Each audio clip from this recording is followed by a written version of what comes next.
Imagine a night. No city glow bleeding into the sky. No distant hum of traffic. No screen light. No clock. No notification telling you it's later than you think. Just darkness so complete it has texture. Stars so dense overhead they look almost solid.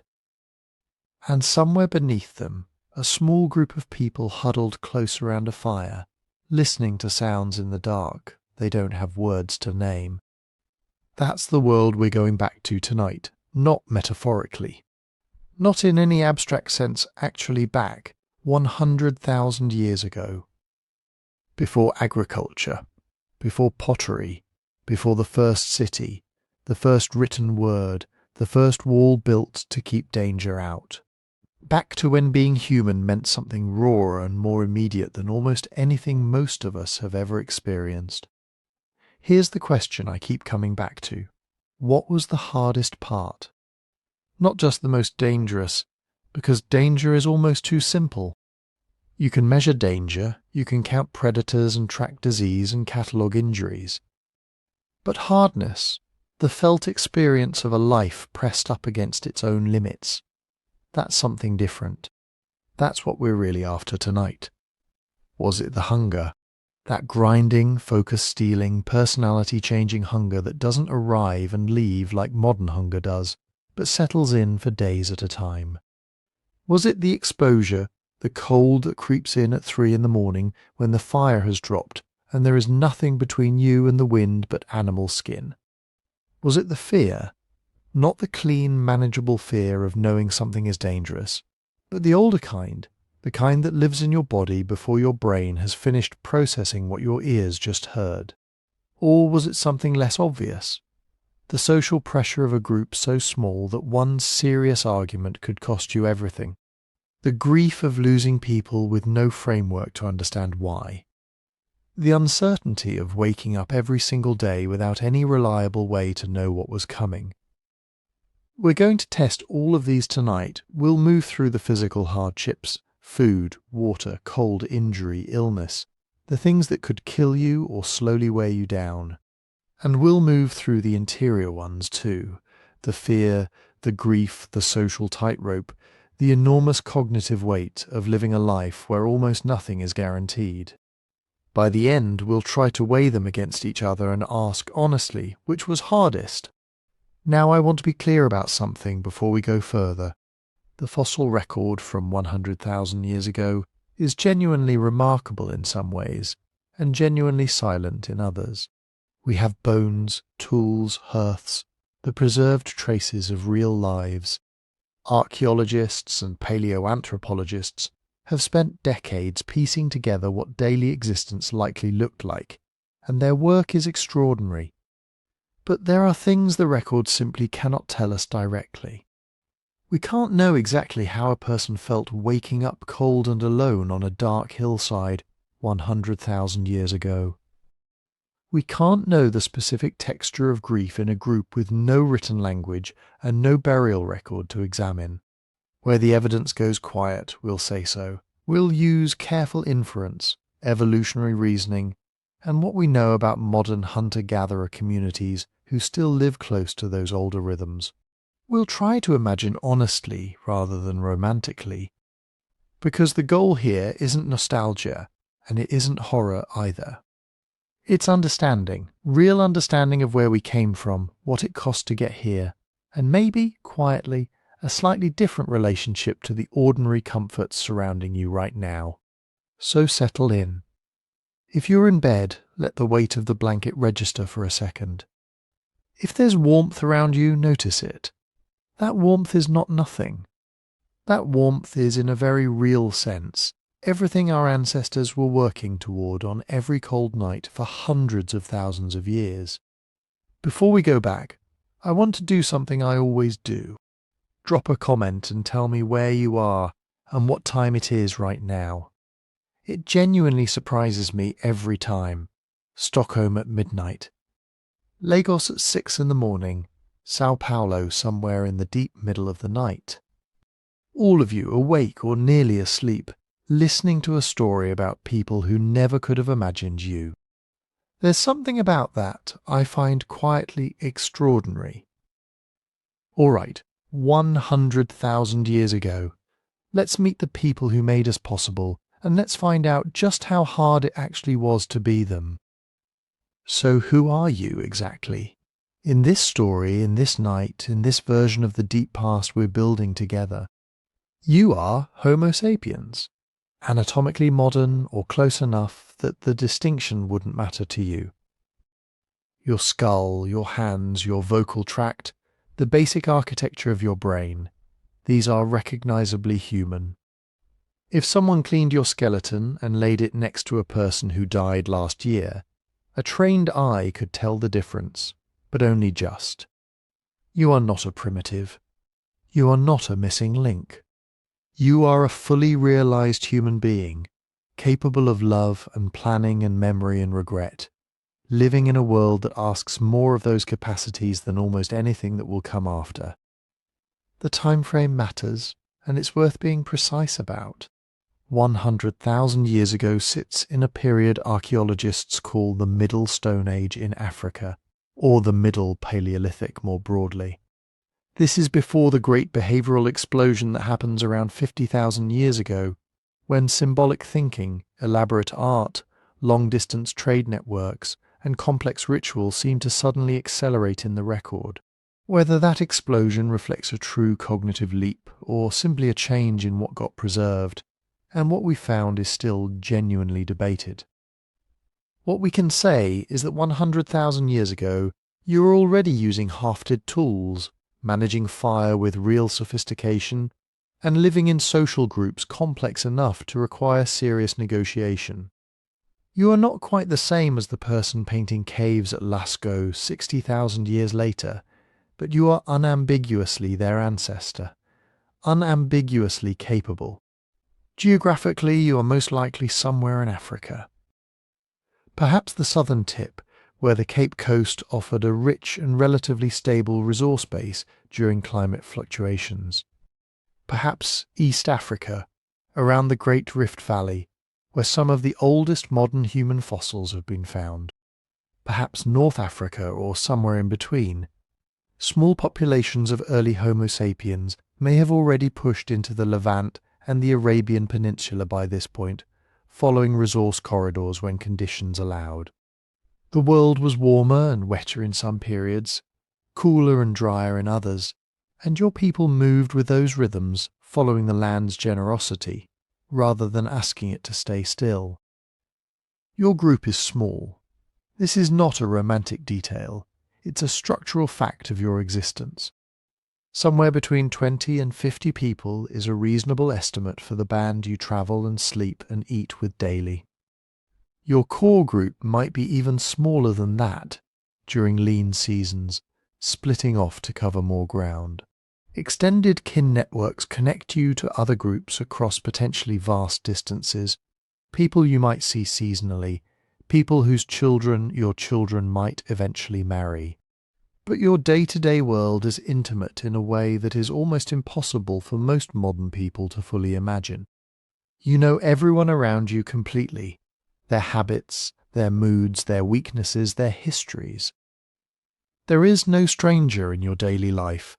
There is no anonymity. Ever you move. Not constantly, not frantically, but with a rhythm the landscape itself sets. A good water source and reliable game might hold you in one place for weeks. A bad season, a depleted plant patch, a dry creek bed might put you on the move within days. You have places you return to, not homes in any fixed sense, but known locations, camps your group has used before, places that hold memory even if they hold nothing permanent. The idea of a campsite is less like settling and more like the way a bird returns to a reliable branch. Useful, known, temporary. Now here's something worth sitting with as we move through the rest of this. The question of what was hardest isn't a question with a single clean answer. It depends enormously on who you are within the group. A healthy adult man, in his prime, strong and experienced, faces a different calculus than a woman in her third trimester. An elder whose knowledge is valuable but whose body is slowing faces different pressures than a child still learning which plants are dangerous and how far sound carries at night. Summer hardships and winter hardships are almost different categories entirely. A season of abundance has its own anxieties because you know it won't last. A season of scarcity has different ones, more immediate, more physical, harder to think around. This is why we need to take seriously the idea that the hardest part might shift depending on where you are in the year, in your life, in the social hierarchy of your group. We're not going to pretend otherwise. We're going to look at multiple contenders honestly. And here's what we're working with to do that. The fossil record gives us bones with stress markers, injuries, evidence of healed fractures and unhealed ones, signs of nutritional deficiency and disease load. The archaeological record gives us hearths, middens, tool assemblages, the physical traces of daily decisions. Genetics gives us population-level patterns, evidence of bottlenecks and migrations, clues about ancient disease pressures written into our immune systems. And ethnographic analogy, careful study of modern hunter-gatherer communities, not as a perfect mirror of the deep past, but as the closest living reference we have, fills in some of the texture that bones and stones can't provide. None of these sources is perfect. Each has gaps and biases. We'll try to say clearly when we're on solid ground, and when we're making reasonable inferences from incomplete evidence. The goal is honest understanding, not a performance of certainty. What we're going to do over the course of this night is move through the major challenges one by one. Food, water, cold, fire, predators, injury, disease, childbirth, social life, tools, weather, grief. We'll spend real time with each one, understand it on its own terms, and then at the end we'll try to weigh them. Ask which one pressed hardest against the actual experience of being alive in that world. But we start, as we should, with the most fundamental pressure, the one that shapes almost every decision your day-to-day existence requires, the one your body has never, not once in your entire life, let you forget for very long. Calories. Calories, for you, are not numbers on a package or a line on an app. They are the difference between waking up tomorrow and not, between your child having the strength to walk with the group or needing to be carried, between being able to run from a predator and tripping because your legs simply don't respond in time. Your body is a machine that burns energy every second. Even on a day when you barely move, your brain, your organs, your constant low-level shivering at night, your immune system quietly handling parasites and infections, all of that costs fuel. In the kind of environment you live in 100,000 years ago, the margin between enough and not quite enough is razor thin, and it stays thin for most of your life. Think about a single day you wake and you're already behind. Sleep doesn't give you energy. It only slows the rate at which you burn it. The moment you stand up, the math begins. How much effort will it take to get something edible into your stomach and the stomachs of the people you care about? How far will you have to walk? How much will you have to lift, crack, dig, carry? You don't think in units, but if we translate your world into modern terms, an active adult in your group might need the energy equivalent of a couple thousand calories a day, sometimes more. On a long hunt or a long move between camps, it could be much more than that. Children are constantly growing. Pregnant and nursing women are burning through extra reserves.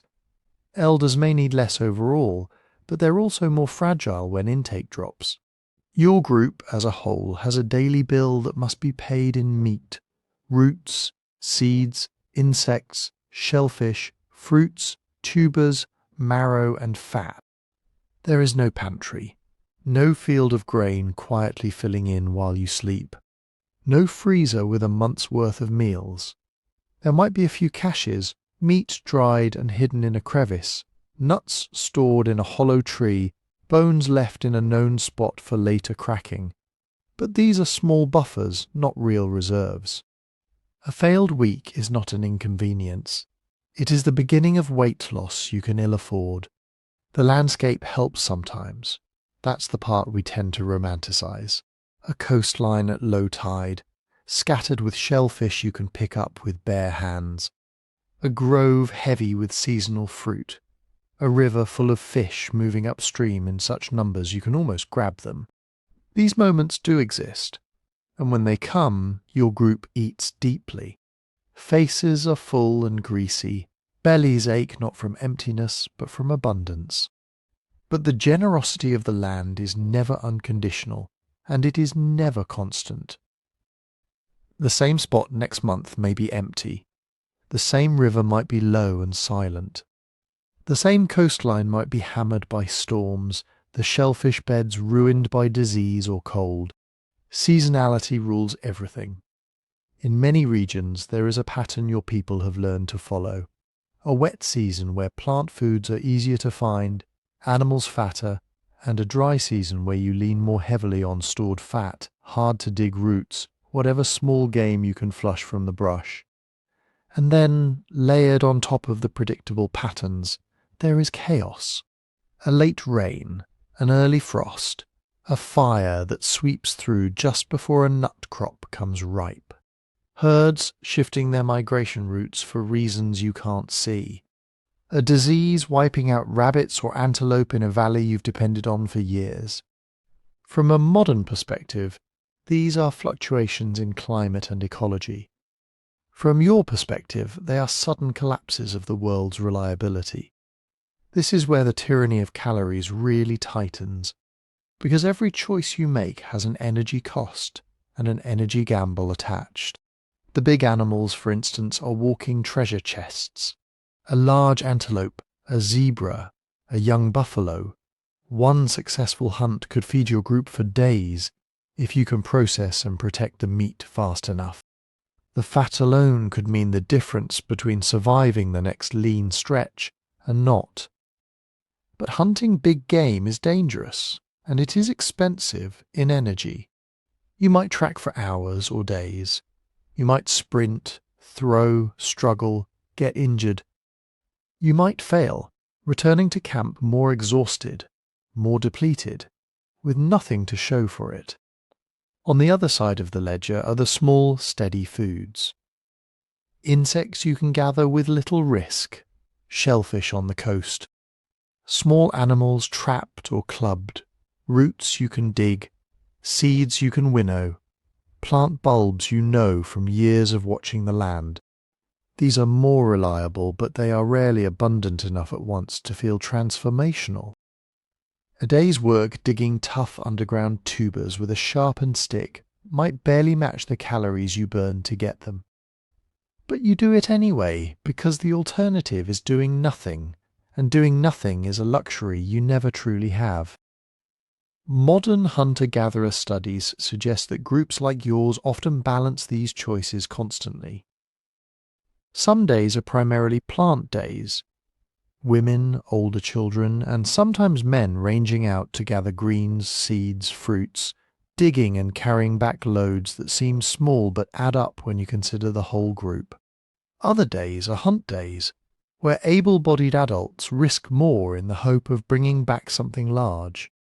Sometimes you get both in a single day. Sometimes you get neither. What's easy to overlook is the invisible work between find food and eat food. Calories don't come pre-processed. Roots may be buried deep in hard soil, hacked out with stone tools and sticks. Seeds have to be stripped from stalks, cleaned of husks, ground or pounded. Nuts need cracking, often with a hammerstone and anvil stone you've carried from somewhere else, because the local rocks are no good. Meat has to be butchered, sliced thin if you want to dry it, smoked or hung away from scavengers, turned regularly so it doesn't rot. Marrow, one of your most precious sources of fat, means breaking bones. Long bones from a carcass, smashed open with carefully aimed blows, so you don't waste fragments or injure yourself. Tendons must be stripped for cordage, hides scraped for clothing and coverings. Even seemingly simple foods like shellfish carry hidden work, prying them open, dealing with sand, sometimes cooking to kill parasites. And then there is carrying. A successful forage or hunt is rarely next to your sleeping place. You may be several kilometers away when you feel your hands or your back or the skin bag slung across your shoulder. Every extra distance is more energy burned hauling weight home. If the group is moving camp, food becomes one more thing in a hierarchy of burdens: tools, infants, water, firewood, personal items that might be nothing more than a favourite stone or a piece of ochre, but still weigh something. From the outside, much of your day looks like walking, bending, lifting, chewing. From the inside, it is an unending low-level negotiation. Is that patch of plants worth the detour? Is that injured animal worth following? Do you burn scarce energy today in the hope it pays off tomorrow? Or do you conserve now and risk being weaker when the next good opportunity appears? And under all of this is the quiet, constant presence of hunger. Not the sharp, dramatic hunger of a single skipped meal, but the long, dull version that many modern people never feel. The sense that you could always eat a little more, that you're never quite caught up. Children fuss and tire sooner on days when you've fallen short. People snap more easily, arguments flaring when everyone knows, without needing to say it, that there simply wasn't enough to go around. This background hunger shapes everything. It affects how far you are willing to travel in a day, how much patience you have for social conflict, how much risk you will tolerate to get just a little more. It teaches you from an early age that pleasure and relief are tied to successful foraging and hunting, that the world's kindness is intermittent and must be seized quickly. It also leaves marks we can still see, lines in teeth that show childhood episodes of malnutrition, stunted growth in skeletons that belong to people who never quite recovered from a string of bad years, patterns in stone tools and campsite locations that map out routes to dependable resources, springs that never quite dry up, plant stands that fruit even in bad seasons, migration paths of animals your people learn to anticipate. For you, though, none of this is data. It is just the feeling that every day begins with a question you must answer again and again. Will the land give us enough today, and can we wrest it from the world without breaking ourselves in the process? And once that question is asked, another rises behind it, quieter but just as relentless. Even if you find the food your body demands, what about the other thing you can't live more than a few days without? Water. For you, water is not a background convenience. It is the invisible line that every plan, every path, every hope has to bend around. You do not think of hydration. You think of where the next drink is, and how certain you are that it will still be there when you arrive. Your mind holds a living map, and that map is drawn in sources of water. A seep that trickles from a rock face even in the dry months. A bend in the river where the channel is deep and shaded. A hollow in a limestone plain that holds rain in a hidden pool long after the last storm. A set of springs that your grandparents told stories about, that their grandparents walked to before them. Some of these places are almost trustworthy. Springs fed by groundwater that moves more slowly than the weather. Big rivers that rarely vanish completely, even when the banks turn to dust and the trees along them drop their leaves. In your world, these almost guaranteed sources become anchors.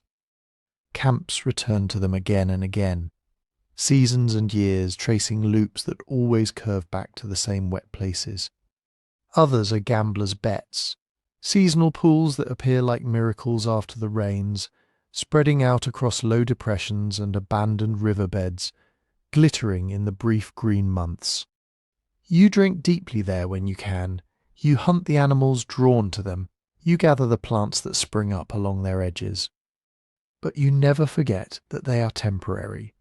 A few weeks of sun, a wind that pulls the moisture into the sky, and what was once a lake is cracked mud and the smell of rot. Over time, your people accumulate an intricate knowledge of which spots hold on the longest. You learn through trial and stories that this pool will be gone by the second moon after the rains, but that one, shaded and deep, might last until the third. You learn that a certain stand of reeds always signals water just under the surface, that certain bird flights in the evening mean a hidden spring nearby. This knowledge is not trivia. It is the difference between a risky crossing and a fatal one. The distance between these dots of reliability, between one spring and the next, between a river bend and a seasonal pool, quietly dictates how far your group can push into the landscape. You might look out over wide, empty plains and see space, opportunity, the promise of game. But if there is no reliable water within range of the places where you can camp, that apparent openness is a wall. Your world shrinks not to what you can see, but to what you can drink. And there is the cost of getting it. Water is heavy.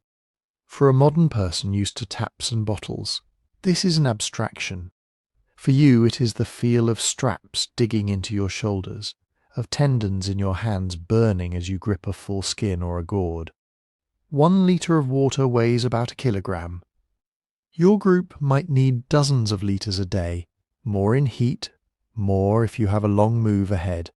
Every step you take carrying it is extra work your already thin energy budget has to cover.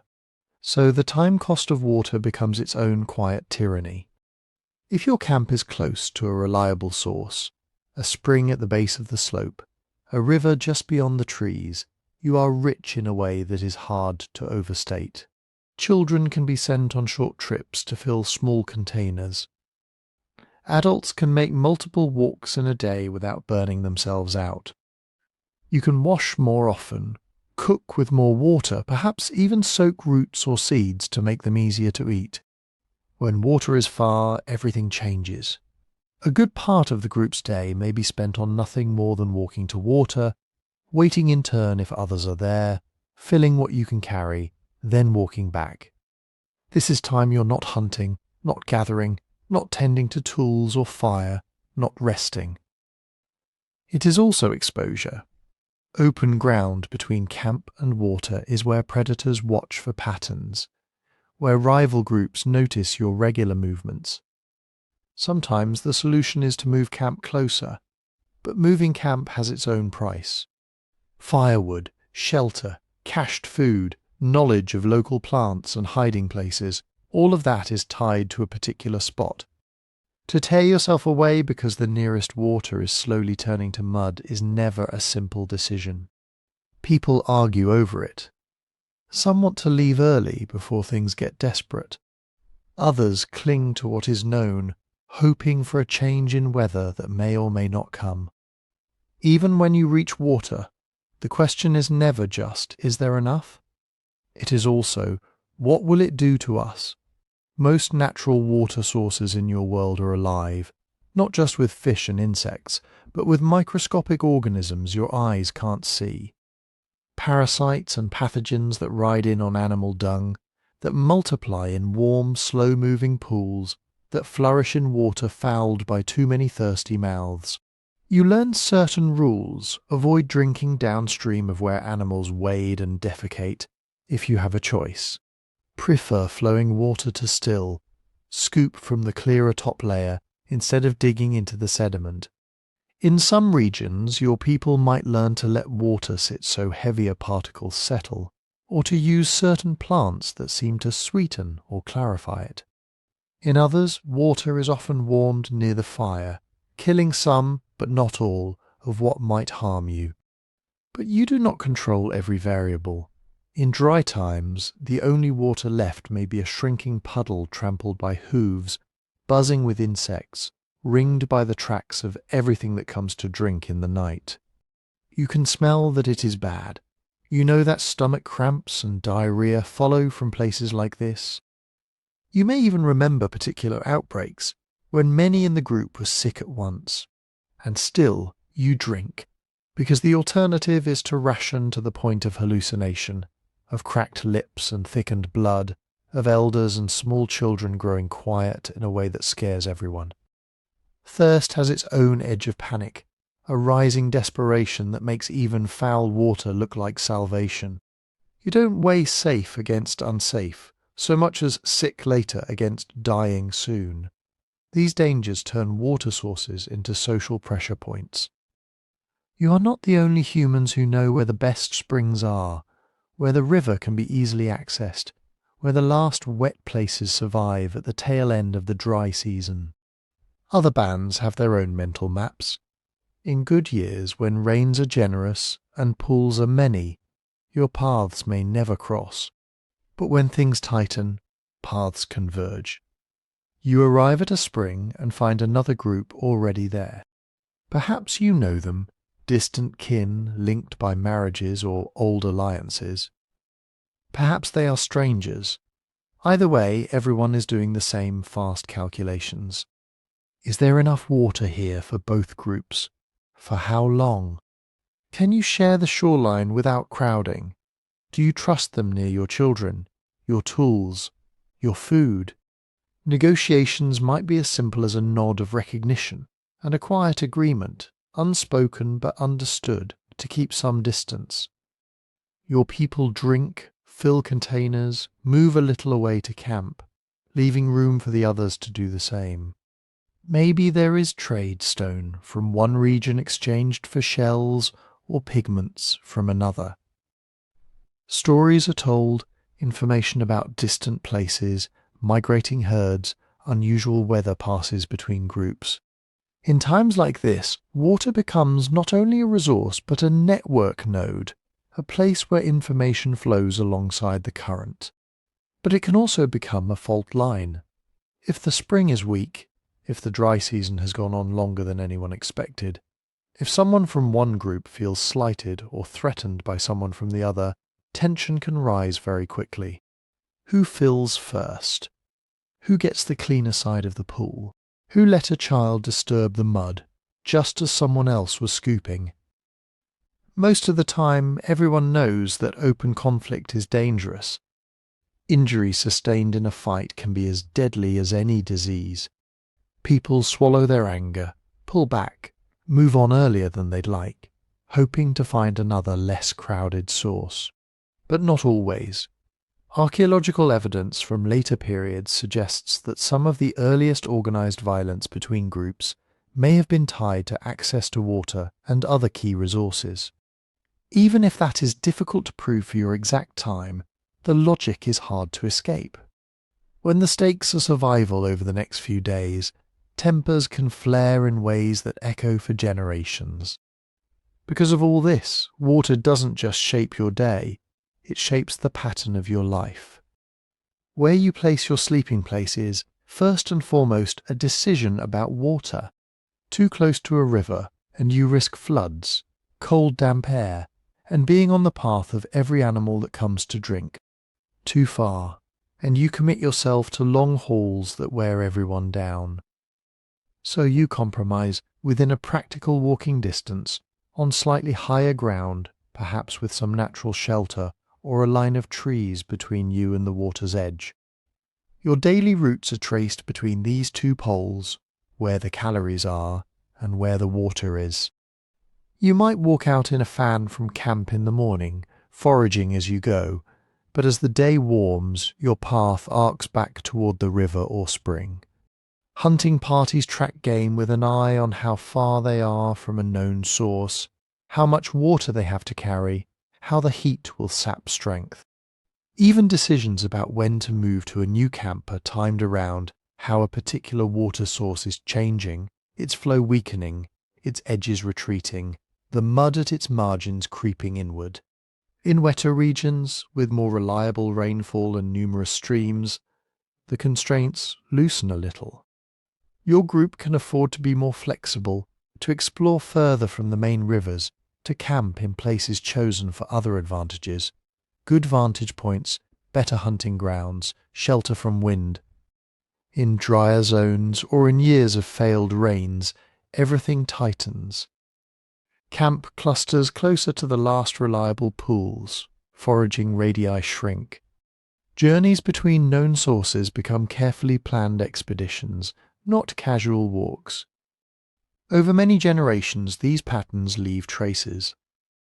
Archaeologists looking back from your future will notice that ancient campsites tend to cluster within certain distances of paleo riverbeds and fossil springs. They will see paths of stone tools, animal bones and hearths curving along what used to be waterways. To them these are data points, lines on maps, evidence of resource-driven mobility.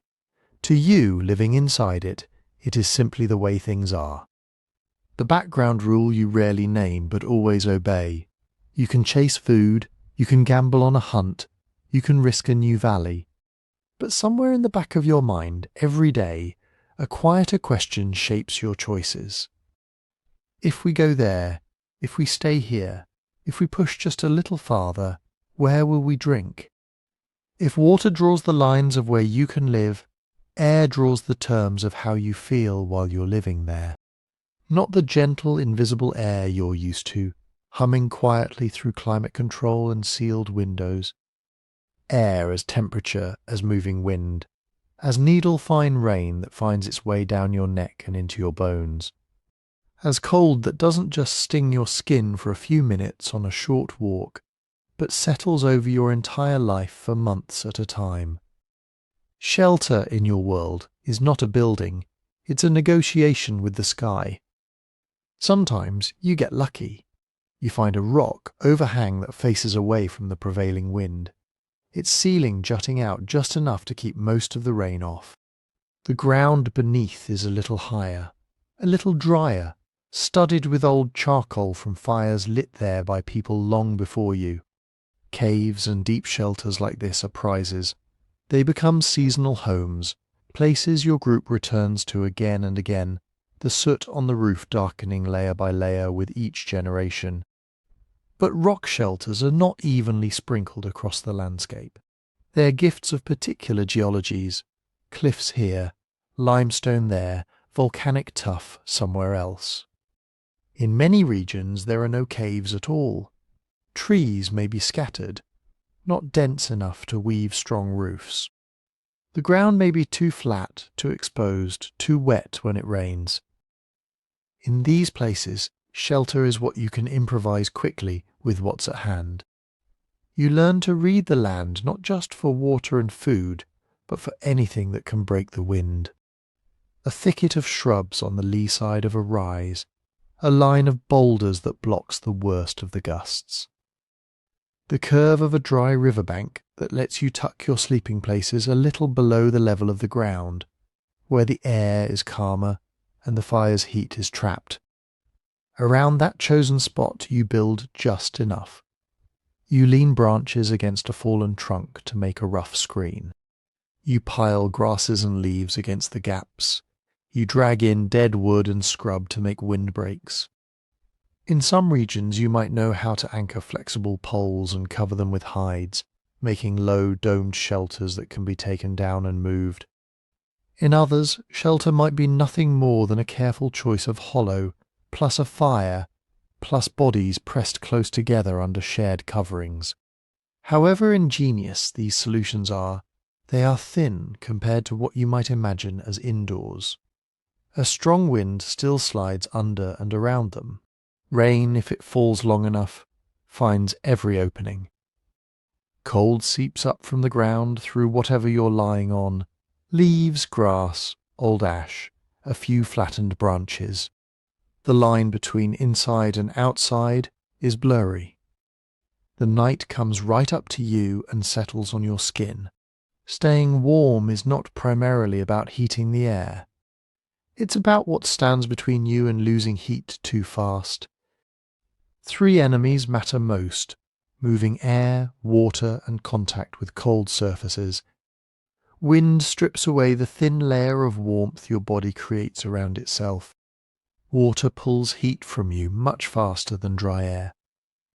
Lying directly on cold, damp ground turns your own warmth into a slow leak. You fight all three with whatever technology your people have managed to develop. You know from experience that dry is more important than almost anything. If your coverings get soaked in a sudden downpour or a misjudged crossing of a stream, you feel the danger in your bones. Wet hides lose much of their insulating power. Wet plant fibers cling and chill. Even in relatively mild conditions, staying damp for hours is a straight road to exhaustion and sickness. So you become almost obsessive about dryness. You learn to stack wood under overhangs, to drag fallen logs into better positions, to place firewood on stones so rising damp doesn't sap the heat from it. You watch the sky for signs of rain, not just because of rivers and pools, but because you know a long rain could mean a long shivering night if you don't prepare. The ground is a more subtle enemy. To a modern eye, sleeping on earth or rock might look romantic, a kind of primal simplicity. To you, it is simply cold. You feel it most in the small hours of the night when your fire has burned low and your own metabolism is a little slower. The chill comes up through your shoulders, hips, spine, wherever your weight presses hardest against the surface. You toss and shift, trying to find a spot where the ache is less. But the cold is everywhere. Over time, your group learns small tricks. You pile thicker layers of grass under where the children and the elderly sleep. You choose sleeping spots with a slight natural mound rather than a hollow that collects damp. You rake old ash from past fires and mix it with dry soil to create patches that stay less clammy.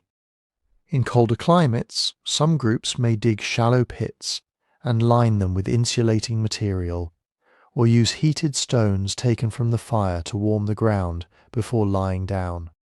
Even so, uninterrupted, comfortable sleep, the kind that lets a body repair itself, is rare. Your nights are full of micro-awakenings, a gust of wind that sneaks under a hide, a cold patch spreading slowly across your back where your bedding has compressed, a light rain that starts as a mist and then thickens into drops that tap at your face. Each disturbance pulls you just far enough from sleep to adjust. Tuck a covering closer, roll nearer to another body, poke at the fire. 1 or 2 nights of this your body can handle. But this is not a temporary camping trip with a warm house waiting at the end. This is life, night after night of imperfect rest, especially in cold or wet seasons, wears at you. You wake with joints a little stiffer, lungs a little heavier, reflexes a little slower than they might be in a more forgiving world. In a place where you might need all your alertness for a sudden run, a fast climb, a quick decision at the edge of a cliff, that fog matters. Clothing is your second line of defence, but here the archaeological record becomes thin.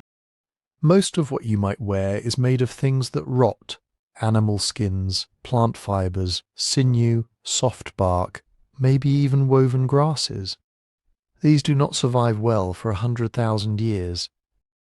So scientists have to infer from indirect clues: stone tools designed for scraping hides, bone awls that might have pierced leather, microscopic wear on blades that suggests working soft material. By your time, it is likely that at least some groups are using animal skins not just as ground covers and blankets, but as garments. A draped hide slung over the shoulders, a wrapped skirt around the hips. In colder regions, perhaps fur with the hair kept on, turned inward for warmth. Fastenings might be as simple as knots and belts, or more elaborate, thongs threaded through punched holes, early versions of lacing. But these clothes are not like modern, sealed, multi-layered outfits. They are heavy when wet, stiff when not carefully prepared, prone to tearing. They take time and energy to make, scraping, stretching, drying, softening, cutting. A single well-made hide cloak might represent many days of work by careful hands.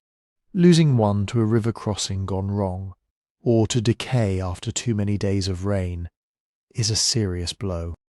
In warmer climates or in certain seasons, you might wear very little. The cost of carrying and maintaining heavy coverings may outweigh their benefits except at night or in storms. In those times your skin becomes your exposure sensor. You feel the first hint of chill long before the air truly turns dangerous. You know from experience exactly how long you can be caught in cold rain before the shivering becomes hard to stop. Exposure doesn't just threaten you directly, it quietly amplifies every other hardship. Take illness.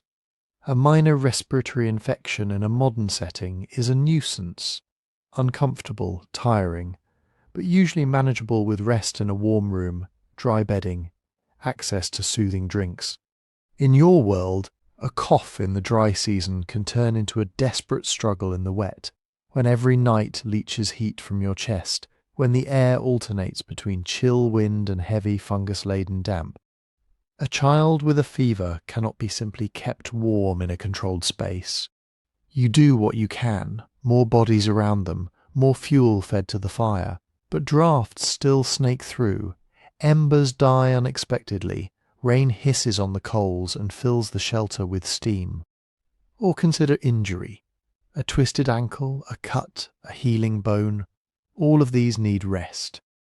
But rest, for you, means lying in the same cold-contacted positions night after night. The body diverts energy to repair tissue, but the cold keeps demanding heat. If you're shivering, you're burning calories you may not have. If you're rained on, if your covering gets soaked and cannot be fully dried before night falls again, your body must choose fight chill or knit bone. Often it cannot do both well. Infants are the most fragile in this equation. A newborn's body surface area is large relative to its weight. It loses heat quickly, even in temperatures that feel mild to an adult. So babies rarely leave the warmth of direct contact. They are carried against chests and hips under wraps and hides, slept next to, cradled by multiple bodies at once on the coldest nights. Your group may develop intricate habits of rotating who holds the babies when fires are tended, who lies at the windward edge, who sleeps in the most protected middle. Even so, a long, wet, cold spell can be deadly. A single storm that collapses part of a shelter, soaks bedding and forces everyone to shiver, through a night of patchy fire can tip a marginal infant over an invisible edge. In the stories your elders tell, certain years are remembered for the cold that took many small ones or the rain that did not stop. The sky's behaviour during those seasons is etched into collective memory, not as mere weather, but as an agent in the drama of who lived and who did not. And all the while daily tasks go on. You can't simply huddle indefinitely. Wood must still be gathered, even when fingers are numb and each step through muddy ground pulls at your ankles. Food must still be found, even if it means walking out into stinging wind or sheets of rain. Water must still be fetched, even when the path to the spring is a slick, treacherous slope. Modern life lets you treat weather as background noise, something to check on a screen, and mostly ignore as you move between controlled environments. For you, there is no indoors to escape into. There is only greater or lesser exposure, better or worse positioning in relation to the forces that move across the land. Every gust, every cloud front, every sudden drop in temperature is not a passing inconvenience. It is a reminder that for all your cleverness, all your tools and fire and social bonds, you are still living directly in the teeth of the air. And you haven't even met fire properly yet, the one fragile line of orange and heat that stands between you and a world that would, if left to itself, cool your body down until it stops. Now you meet it properly. Fire is not a background comfort, something that clicks on with a switch and hums quietly in another room.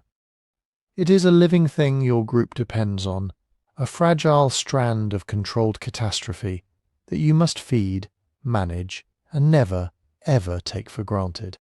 Without it, every other hardship you face becomes sharper. With it, some of those edges are blunted just enough that life is not only survivable, but occasionally bearable. Start with warmth.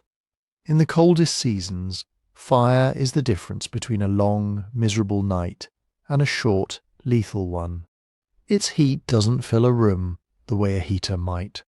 It washes over bodies in a gradient, faces hot, backs cold, feet alternating between tingling and numb as you shift positions. But even that patchy warmth is miraculous. It dries drenched hides. It turns a soaked, shivering group into something that can, if not relax, at least unclench. Then there is cooking. Raw meat and raw tubers will keep you alive, but they make your digestive system work hard. Fire changes that. By 100,000 years ago, many researchers think humans had already been cooking for a very long time, perhaps hundreds of thousands of years. Your gut is not that of a raw food specialist anymore. You're adapted to cooked calories. Heat breaks down tough fibers, softens roots, kills many parasites and pathogens. Boiled or roasted food yields more energy for less effort. On a deep evolutionary level, cooked food is part of why your brain can be as large and hungry as it is. So the fire in front of you is not just a comfort, it's a continuation of a bargain your ancestors made with flame long ago. Feed me wood, it says, and I will feed your brain. Light is the least obvious, but perhaps the most enchanting gift. Once the sun goes down in a pre-electric world, true darkness is thick. Starlight and moonlight help, but clouds, forest canopies, and narrow valleys can erase even those. A fire pushes that darkness back in a small, irregular circle. Faces emerge from the black, your mother's profile, the old hunter's scar, the glint of eyes listening. Hands become visible. Tools can still be shaped. Meat can still be stripped from bones. This light is also protection. Most large predators prefer the cover of night. Fire is not a perfect barrier. Lions, hyenas, leopards, big cats in various regions all have their own relationships with flame, but in many cases it is a deterrent. The sudden flare, the heat, the smell of smoke and humans clustered together make your camp a more complicated target than a lone sleeping antelope out on the plain. You sleep a little easier with a fire than without one. Not much, but enough to matter. And then there is what happens around the flames. Once the immediate scramble of the day is over, food hunted or gathered, water fetched, shelter patched, the fire becomes the quiet centre of your group's social life. You sit together, not because you have scheduled a meeting, but because the warmth and light draw you in. Children drift toward the glow, elders settle in familiar spots. People mend, sharpen, scrape, twist and tie by the wavering orange light. Conversation thickens here, stories are told and retold. The day's events are dissected, where animals were seen, which plants are flowering, where another group's tracks were found. Knowledge moves along the circle, flowing from those with experience to those who are still learning. Fire stretches your usable day, and with it, the time available for teaching, remembering, planning. For all these reasons, fire feels almost sacred. But it is also a chore. The hardest part is not striking the first spark once and enjoying it forever.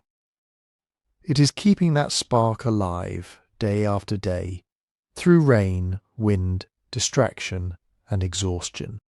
Wood must be gathered constantly, dry wood specifically. Not just any fallen branch, but pieces that will catch easily, burn hot, and not fill the camp with choking smoke.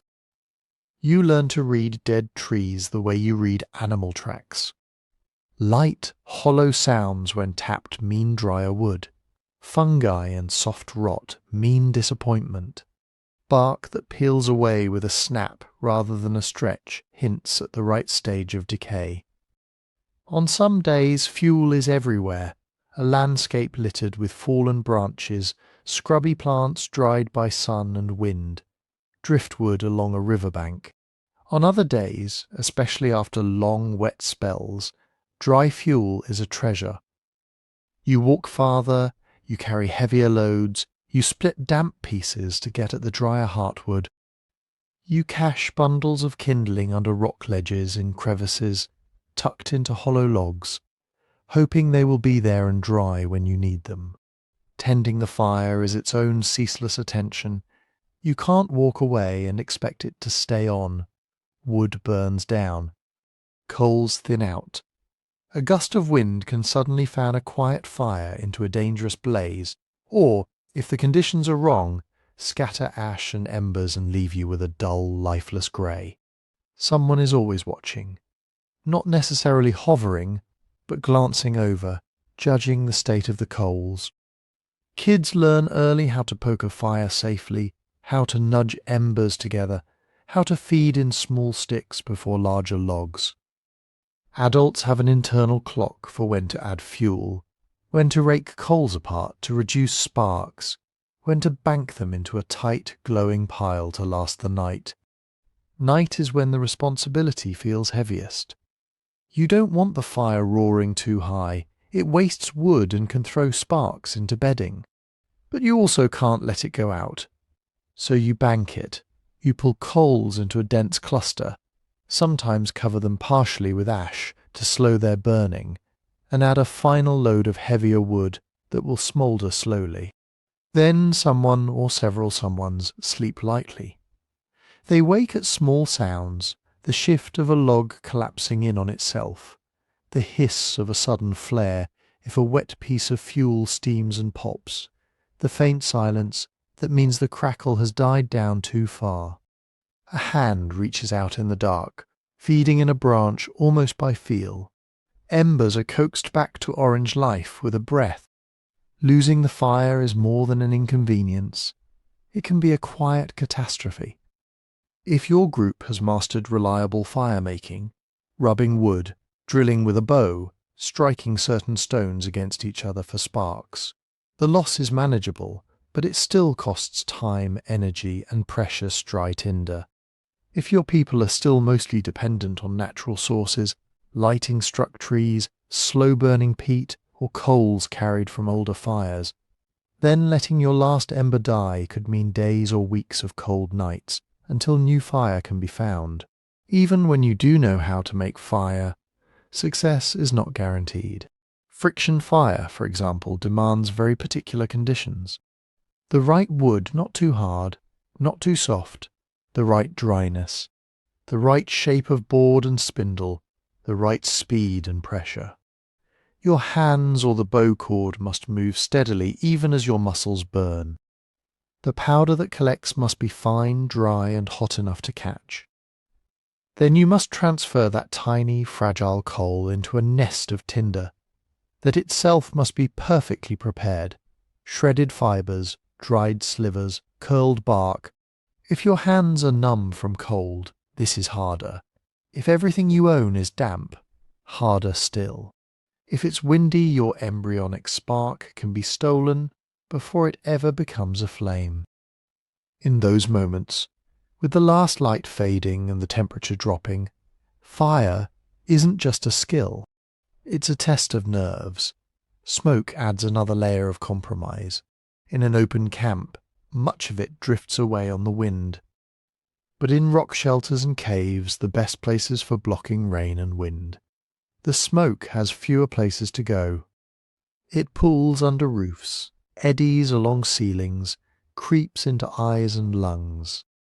Breathing that air night after night can mean chronic coughs, irritated throats, eyes that water and sting. Children and elders, closer to the ground where smoke can hang thickest, suffer most. Yet the alternative is worse. Extinguishing the fire to clear the air means losing heat, light, and protection. Moving the fire completely outside might keep the shelter cleaner, but then rain, dew, and wind strip away its benefits just when you need them most. So you live with a constant low-level irritation, soot blackening the shelter's ceiling and darkening the inside of your nostrils. The fire's needs shape your evenings. You can't all fall deeply asleep at once, not if you want those coals to be alive at dawn. Informal shifts emerge. The nursing mother who's awake anyway, the older man whose sleep has grown lighter with age, the adolescent who insists on staying up late, the person who wakes easily at any strange sound. They become, in practice, the night watch. They listen not only for predators and the movements of other humans, but for the language of the fire itself. The healthy crackle, the worrying quiet, the sharp spit of sap in green wood. They respond with a stir of the embers, a new branch laid just so, a piece of half-rotten log pulled away before it smothers the coals. Everybody contributes. Everyone knows that on some future night, when you are ill or exhausted, someone else will be listening for the same sounds on your behalf. In that sense, fire is more than a tool. It is a shared project that never really ends. It pulls your group together physically in the evenings, and it ties you together socially through the constant rotating labour of keeping it alive. You might not have a word for responsibility the way modern languages do, but you feel it each time your hand hesitates over the embers, each time you get up one more time, half asleep, to add a stick so that the people breathing softly around you do not wake shivering in the dark. And as the night deepens, as the air grows cold and the stars wheel slowly over your thin shelter, that small managed human-made patch of heat and light becomes the centre of your world, the single flickering border where your fragile warmth meets the enormous indifferent chill beyond. But even with fire, the dark never really feels safe. You live in a world where, for millions of years, your ancestors were not the top predators. They were somewhere in the middle, clever, social, tool-using, but still meat. That long history has left a mark on your nervous system. It shows up most clearly when the sun goes down. Think about who else is out there with you. Depending on where your band happens to live, the list of potential hunters is long. In parts of Africa, lions patrol the open grasslands and the edges of woodland, following herds, listening for weakness. Hyenas range widely, sniffing out carcasses, testing anything that looks vulnerable, perfectly willing to steal a kill from lions or from people. Leopards haunt trees and riverine thickets, more solitary, more silent, comfortable moving in the same rough terrain you do. In other regions and times the cast changes, but the threat does not. Saber-toothed cats in some landscapes, packs of wild dogs, big constrictor snakes near rivers, crocodiles in muddy shallows, bears and large canids on cooler continents, even scavengers that rarely attack healthy adults. Jackals, vultures, smaller cats are interested in your leftovers and in anyone too young, too sick, or too injured to fight back.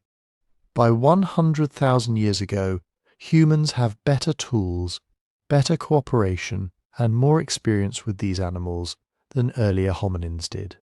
You are not helpless. In daylight, with spears in hand, and a dozen alert adults watching, you can stand your ground, or at least negotiate space.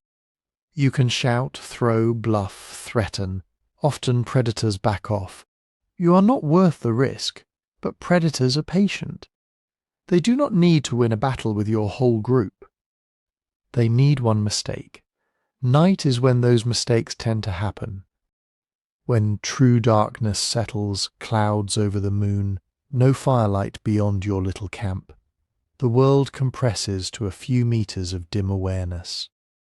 Your eyes struggle. Your ears, though, come alive. You hear things you would never notice in the day. The soft chuff of something moving through grass, the distant rising whoop of hyenas, the heavy soft-footed thud of a large cat leaping onto a fallen log. The problem is that sound is ambiguous. A twig snapping might be a warthog, or it might be a hunting leopard. Hyena laughter could mean they are far away, arguing over some other animal's bones, or that they are circling your campsite, testing your nerve. A rustle near the edge of camp might be the wind, or a curious jackal, or something else entirely. Your mind fills in the gaps.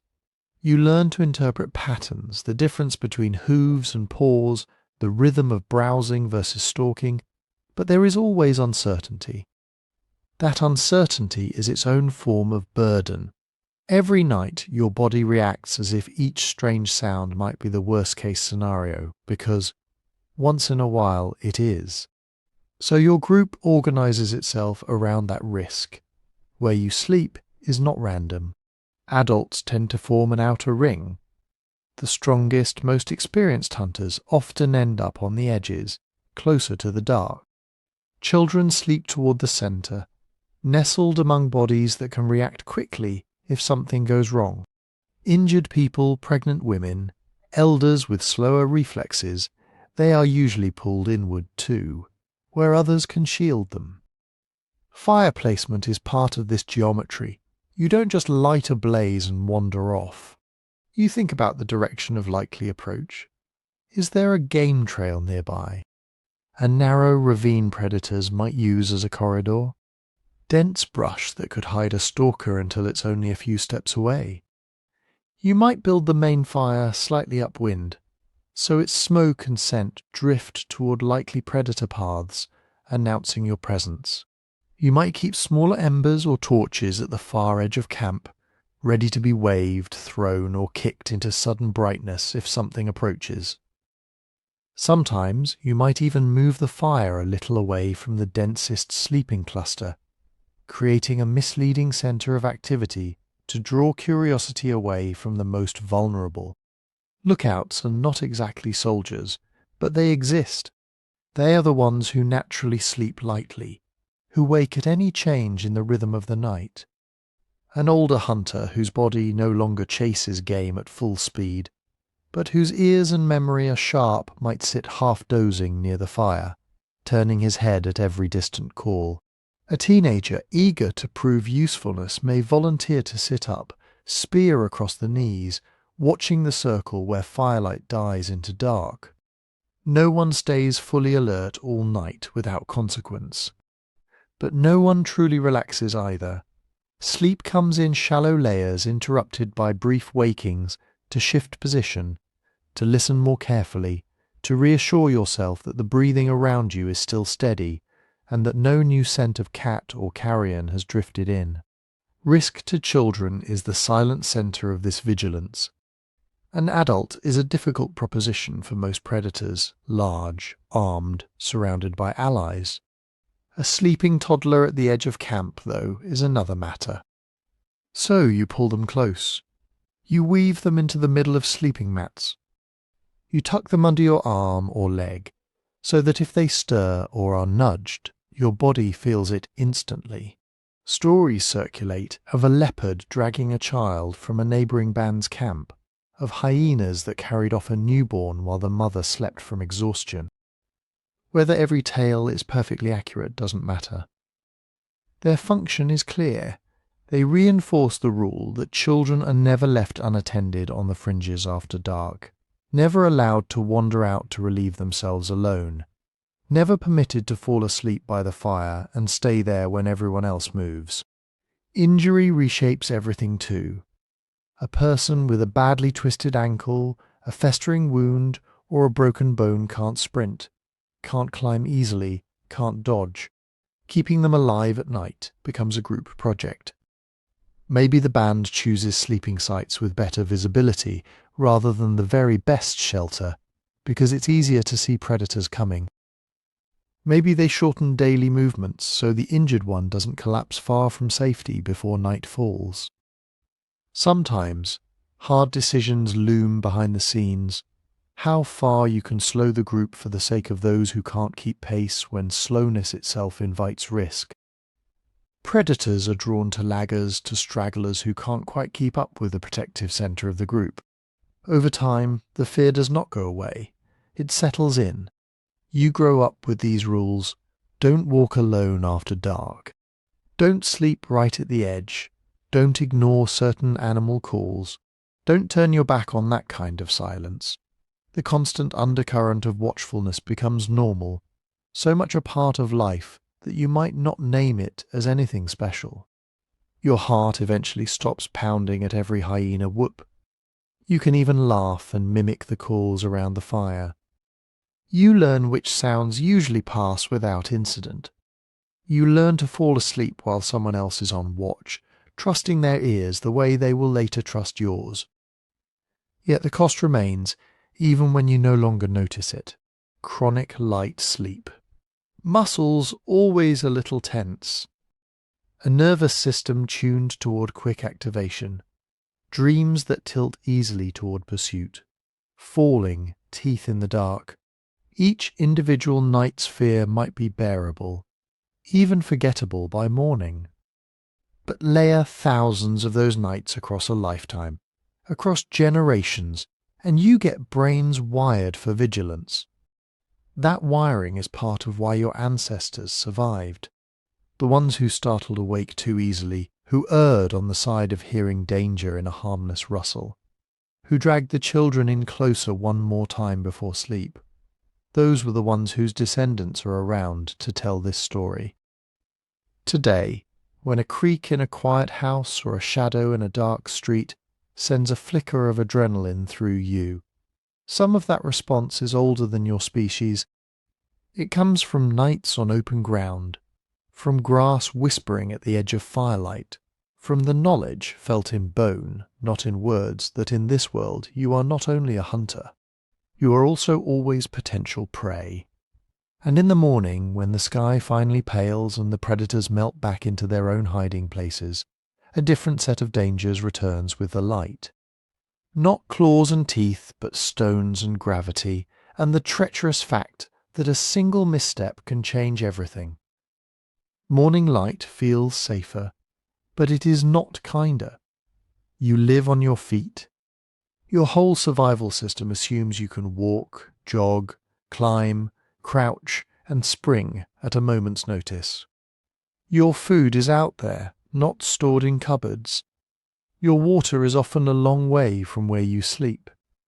Your safety depends on being able to keep up with the group and, when necessary, to outrun something with teeth. In that world, injury is not just pain, it is a threat to everything. Imagine a normal day. The group is moving along a rocky slope, cutting across the side of a valley to reach a waterhole before other animals crowd it. The path isn't a path at all, just a series of choices. Step here on this loose stone, or there on that root. Duck under this low branch. Hop over that small crevice. You've done this thousands of times. Then your foot lands half an inch off from where you meant it to. Your ankle rolls.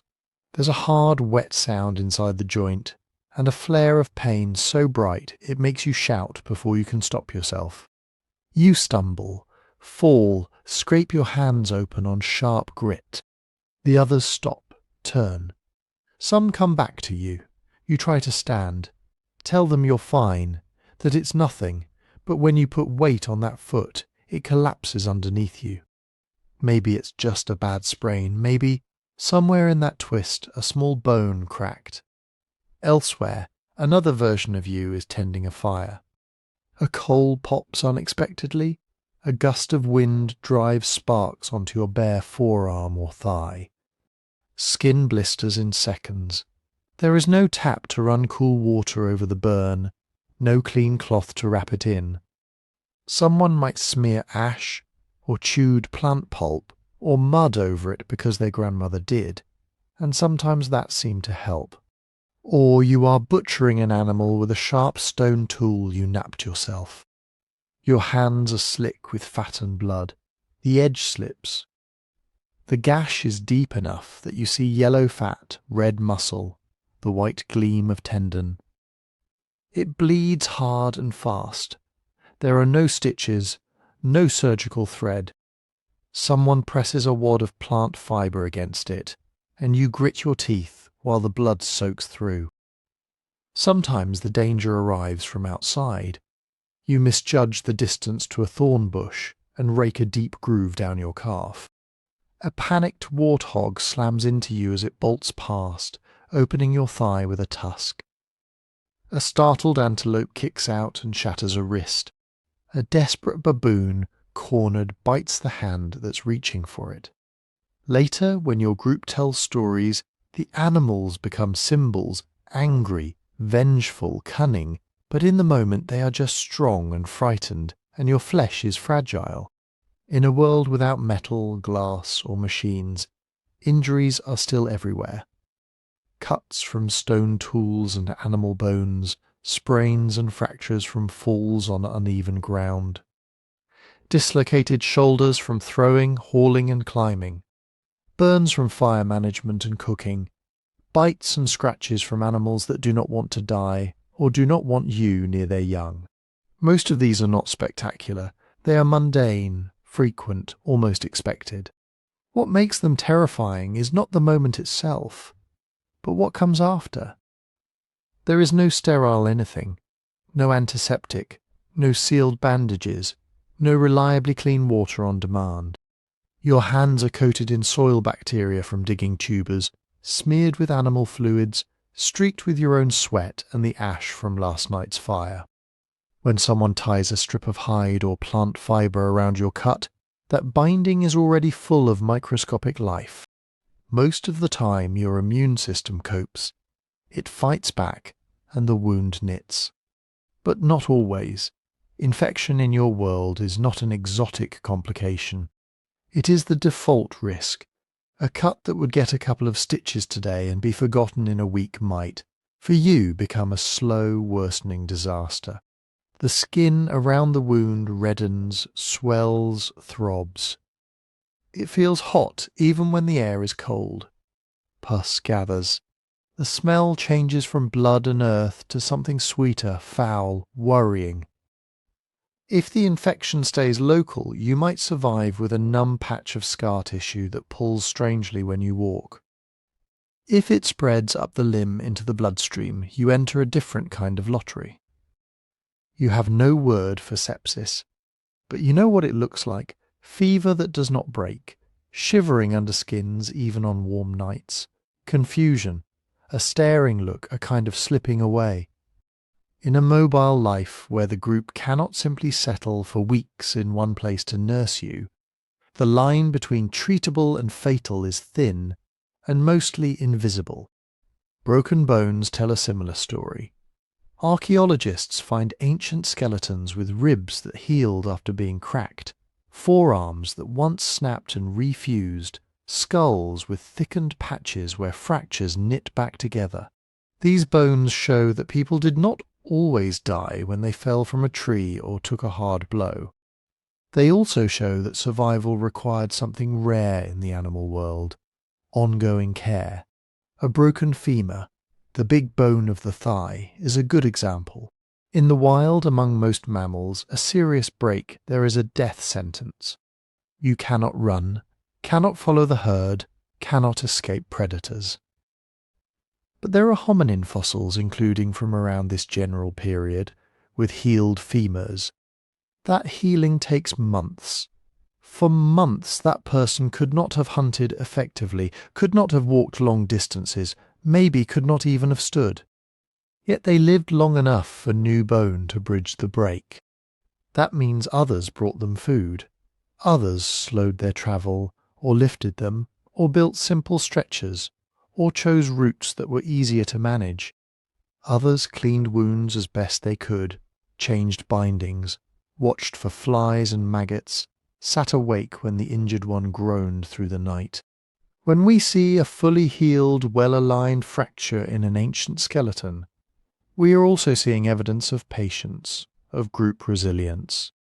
But the cost of that care is real.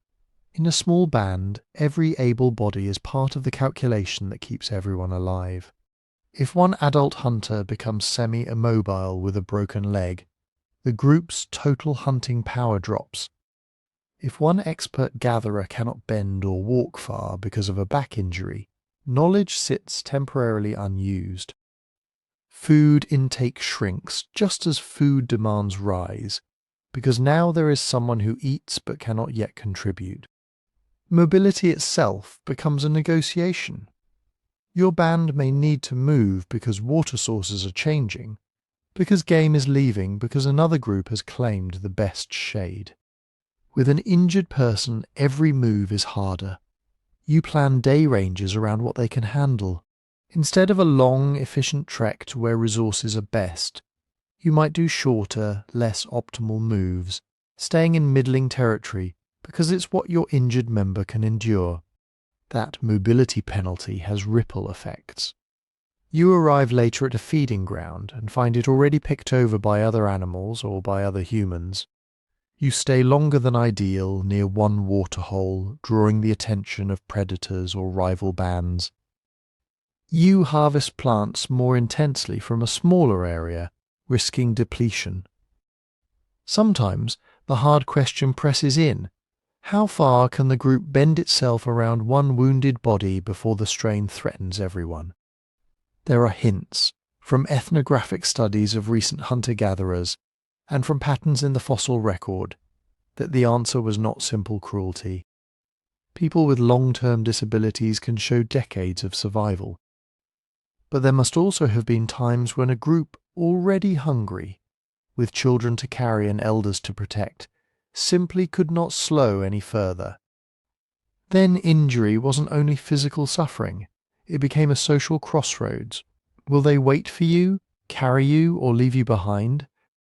And in all of this, the cruelest part may have been uncertainty. You do not know when the stone slices your hand whether it will close cleanly or turn foul. You do not know when your ankle swells like a gourd whether it will be almost normal in 3 weeks or never quite stable again.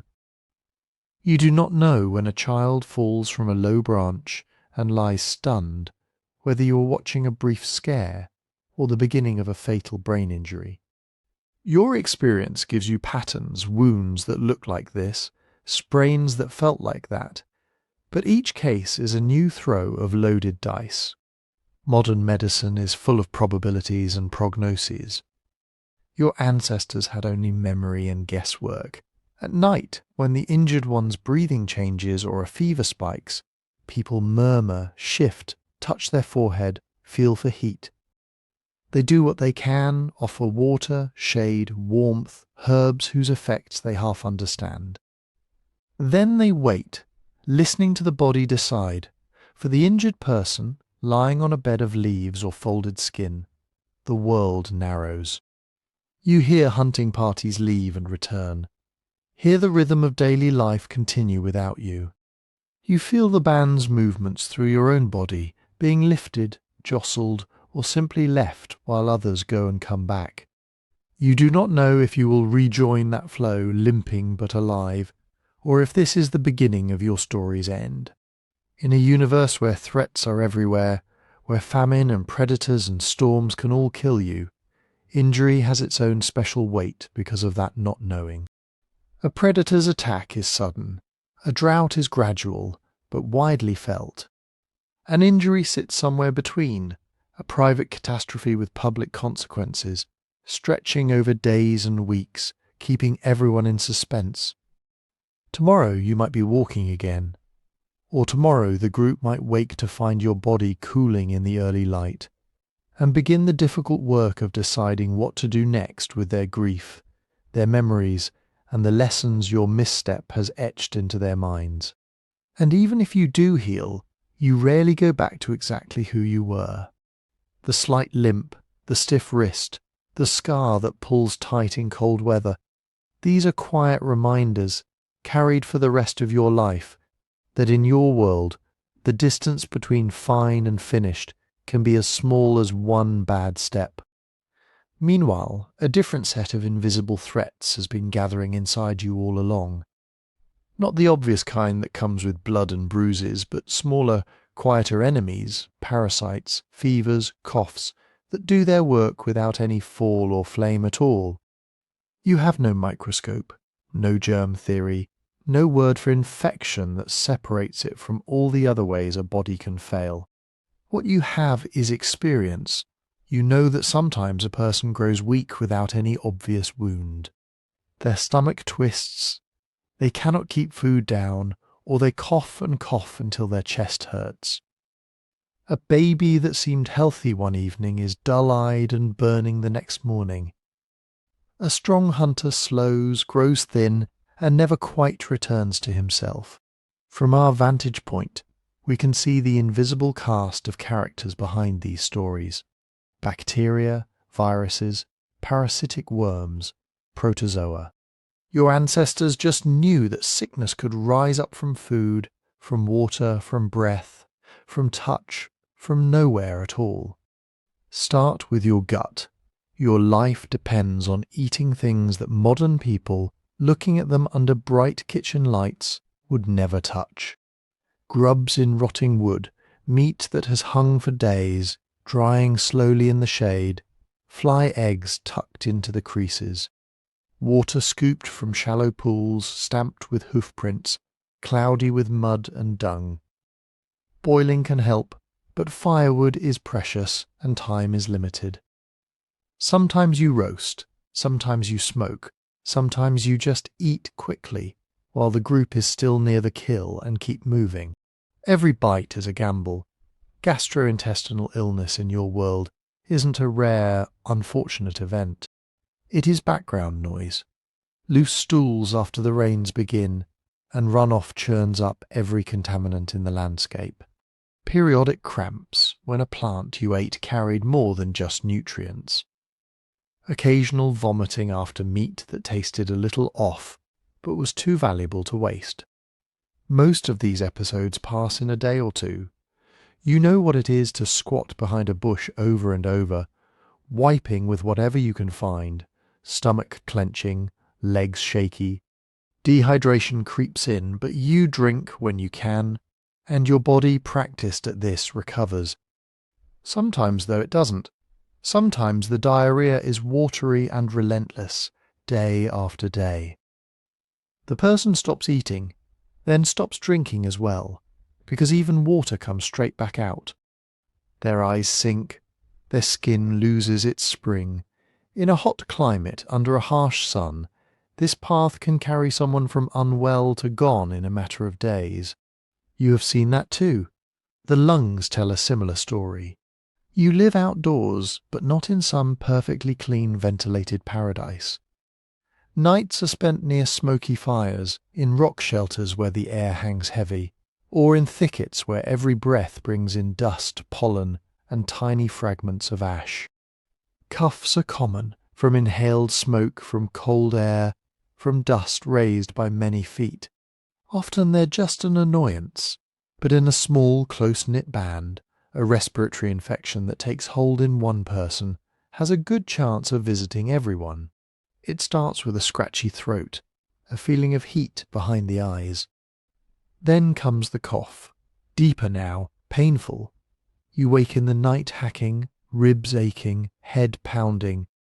There is no pharmacy shelf of syrups and lozenges. Someone might share a bitter infusion that helps the chest, or suggest inhaling steam from certain leaves, but the main treatment is the same for almost everything. Lie down, drink, if you can, wait. Most of the time, that works. You're young, your immune system is ferocious, and after a week of miserable nights and wasted days, the fever breaks. You're left exhausted but alive. Other times, the cough changes. Wet, bubbling, streaked with blood. The sick person's breathing becomes fast and shallow, each inhale a visible effort. They cannot keep up when the group moves. They fall behind during foraging, stop to lean on a tree, then keep stopping until someone else takes the basket from them. We would call it pneumonia. To you, it is a bad chest sickness that sometimes carries people away even when their skin bears no wound at all. And then there is the skin, your largest organ, your most important barrier, constantly challenged. You live in constant contact with the earth, sitting, lying, crawling, digging. Feet are in and out of water, mud, sand. Insect bites scab and reopen. Scratches from brush and thorns cross each other in fine red lattices over your arms and legs. Children roll, wrestle, climb, fall. In that situation, small infections are as common as freckles. A tiny cut at the edge of a nail swells, reddens, throbs. A patch of scratched skin between the toes turns white and soggy, then cracks. An insect bite becomes a raised hot knot that doesn't go away. You've seen patches of skin turn shiny and tight around these little wounds, seen yellow pus collect under thin roofs of tissue. Most of the time, again, the body wins. The pus drains. The swelling subsides. A scar is left behind, one more pale line among dozens. But sometimes the infection spreads, crawling up a limb in red streaks, or sending its poison silently through the bloodstream until fever, confusion, and weakness arrive. A person who just had a bad blister on Monday might be beyond help by the next week. Beneath and inside all this, a quieter army is at work. Parasites. Ticks in the tall grass and brush, soft-bodied and hard-shelled, waiting at just the right height to latch onto fur or skin. They bury their tiny heads, feed slowly, and sometimes leave behind more than an itchy welt. Depending on where your band lives, a single bite might carry a blood parasite that triggers periodic fevers, joint pains, or worse. Worms are even more common, eggs in soil, in water, in the flesh of animals that themselves fed from tainted ground. Children put dirty hands to their mouths. Adults do too while eating on the move. Small larvae hatch inside, slip into the warm darkness of your intestines, and begin their long residency. If you could see inside many of the bellies in your band, you would find pale coils attached to the gut wall or thin threads wandering through tissues. The effects are subtle, and that makes them especially cruel. A child doesn't look sick in the dramatic way of a high fever.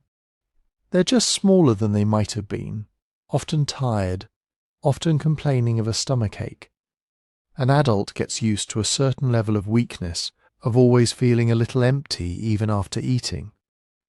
In some environments, insects bring a more dramatic pattern of sickness. Imagine your group camping near a lush river valley. Water means fish, plants, animals coming to drink. It also means mosquitoes breeding in quiet pools, biting at dusk in whining clouds. You pull skins over your shoulders, sit close to the smoke, smear mud or crushed plant matter on your arms to keep the worst of them away. It doesn't always work. Some nights, one unlucky bite carries a parasite that won't make itself known for a week or a month. Then the fevers start, hot, then cold, sweat soaking your sleeping skin, teeth chattering even under thick hides. The pattern repeats, days of almost normal separated by nights of racking chills and delirious heat. You have no name for malaria or anything like it. You just know that some fevers come and go, leaving you intact, while others drag on for weeks, each wave carving away a little more of your strength, where you choose to live shapes which invisible enemies you meet. Camp near water, and you get easier access to drinking, bathing and fish, but also a higher density of mosquitoes, biting flies and waterborne pathogens. Camp farther from water up on breezy ridges, and you reduce some of those risks, but the daily work of hauling water increases, especially for the people who are already tired or frail. Use the same good campsite again and again, and you reap the benefits of familiarity. You know where the best firewood lies, where to find edible plants, where large animals like to pass by. But your own presence changes that place. Waste accumulates, human and animal. Even if your band is careful, burying feces or moving latrine areas slightly each time, microscopic life builds up in the soil. Fleas and lice ride on bodies and bedding, hopping between sleepers in the crush of a cold night. Ticks linger in the leaf litter, thriving in the disturbance your feet create. Empty camps are not clean in any modern sense, but freshly used ones carry your specific microbial shadow. Reusing them means stepping over your own invisible footprints. Remedies exist, but they are partial and unpredictable. By 100,000 years ago, your ancestors almost certainly knew that some plants soothed certain pains, that some leaves or barks helped with gut trouble. That particular smokes eased coughing or cleared stuffy noses. This knowledge is precious, passed from elders to younger people, tested and refined over generations. A bitter tea might calm vomiting sometimes. A chewed leaf poultice might draw out the heat from an inflamed patch of skin. Sometimes. A strong-tasting root might drive out worms if taken often enough, maybe. You try, because doing nothing feels worse. And yet, two people with the same fever, given the same infusion, might have completely different futures. One recovers, the other collapses.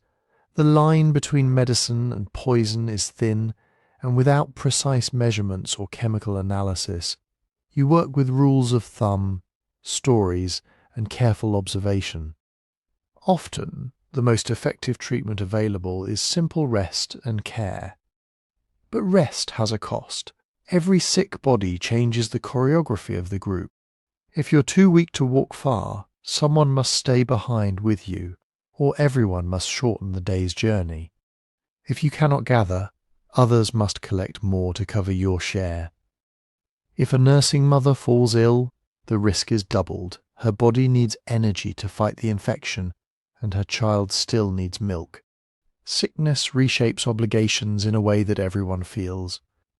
Maybe the best trackers go out to hunt, while those less skilled stay near camp to watch over the sick, collect easy firewood, fetch water from the nearest source, even if it isn't the cleanest. Decisions that would be simple in full health, how far to move, how long to stay, whether to push for a rich but distant feeding ground, become complicated by who is coughing, who is pale, who didn't keep their food down last night. Caring for the ill deepens social bonds. Carrying water to a feverish elder, sharing your portion with a friend too sick to forage, sitting up through the night to wipe sweat from a child's brow, these are acts of love and solidarity. They are also risks. The person leaning close to a coughing child inhales what the child exhales. The one changing the bedding of someone with violent diarrhea touches contaminated materials. In a tiny community, disease moves along the same pathways as care. Sometimes entire bands must have watched a sickness roll through like a slow wave. First one, then 3, then 10 people too weak to move easily, voices hoarse, muscles trembling. The hunters return with meat, but there are few hands to process it. The fire burns low because nobody has the strength to gather more wood. Plans for moving tomorrow are postponed again and again. In that weakened state, you are more vulnerable to everything else. A predator assessing your group from the shadows does not see microbes and parasites. It sees posture, movement, alertness. A band with many sick members moves more sluggishly, sets fewer effective watches at night, responds more slowly to sudden alarms. A rival human group, if you encounter one, reads the same signals. Disease in that sense is never just an internal, private battle. It ripples outward, making the whole band softer at the edges, less sharp, less ready. And just like with injury, uncertainty hangs over it all. When someone starts to cough, you don't know if it's 3 days of annoyance or the beginning of a fatal decline. When your stomach cramps, you don't know if it's something you ate that will pass with a few bad trips into the bushes, or a parasite that will live inside you for years. Each ache, each shiver, each strange rash or stubborn swelling poses a question. Your ancestors never had the tools to answer clearly. Will this take me, or will I walk away? Tomorrow you might wake with your fever gone and your appetite back. The sickness dismissed into the long archive of times I felt terrible but survived. Or tomorrow someone might carry your cooling body a short distance from camp, lay you down in the soil and walk back to rejoin a band that now has another absence to remember and another quiet warning about the enemies that enter without teeth or claws.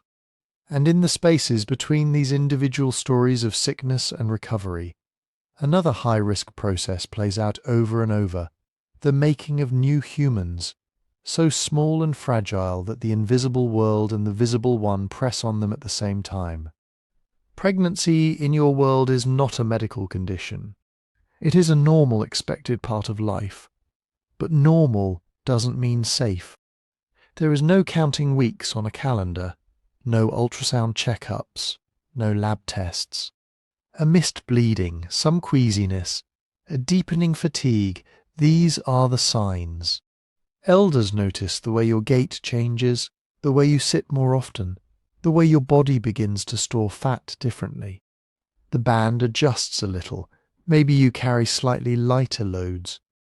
Maybe people glance back more often to make sure you're keeping up. But the work continues. There is no trimester when you simply rest.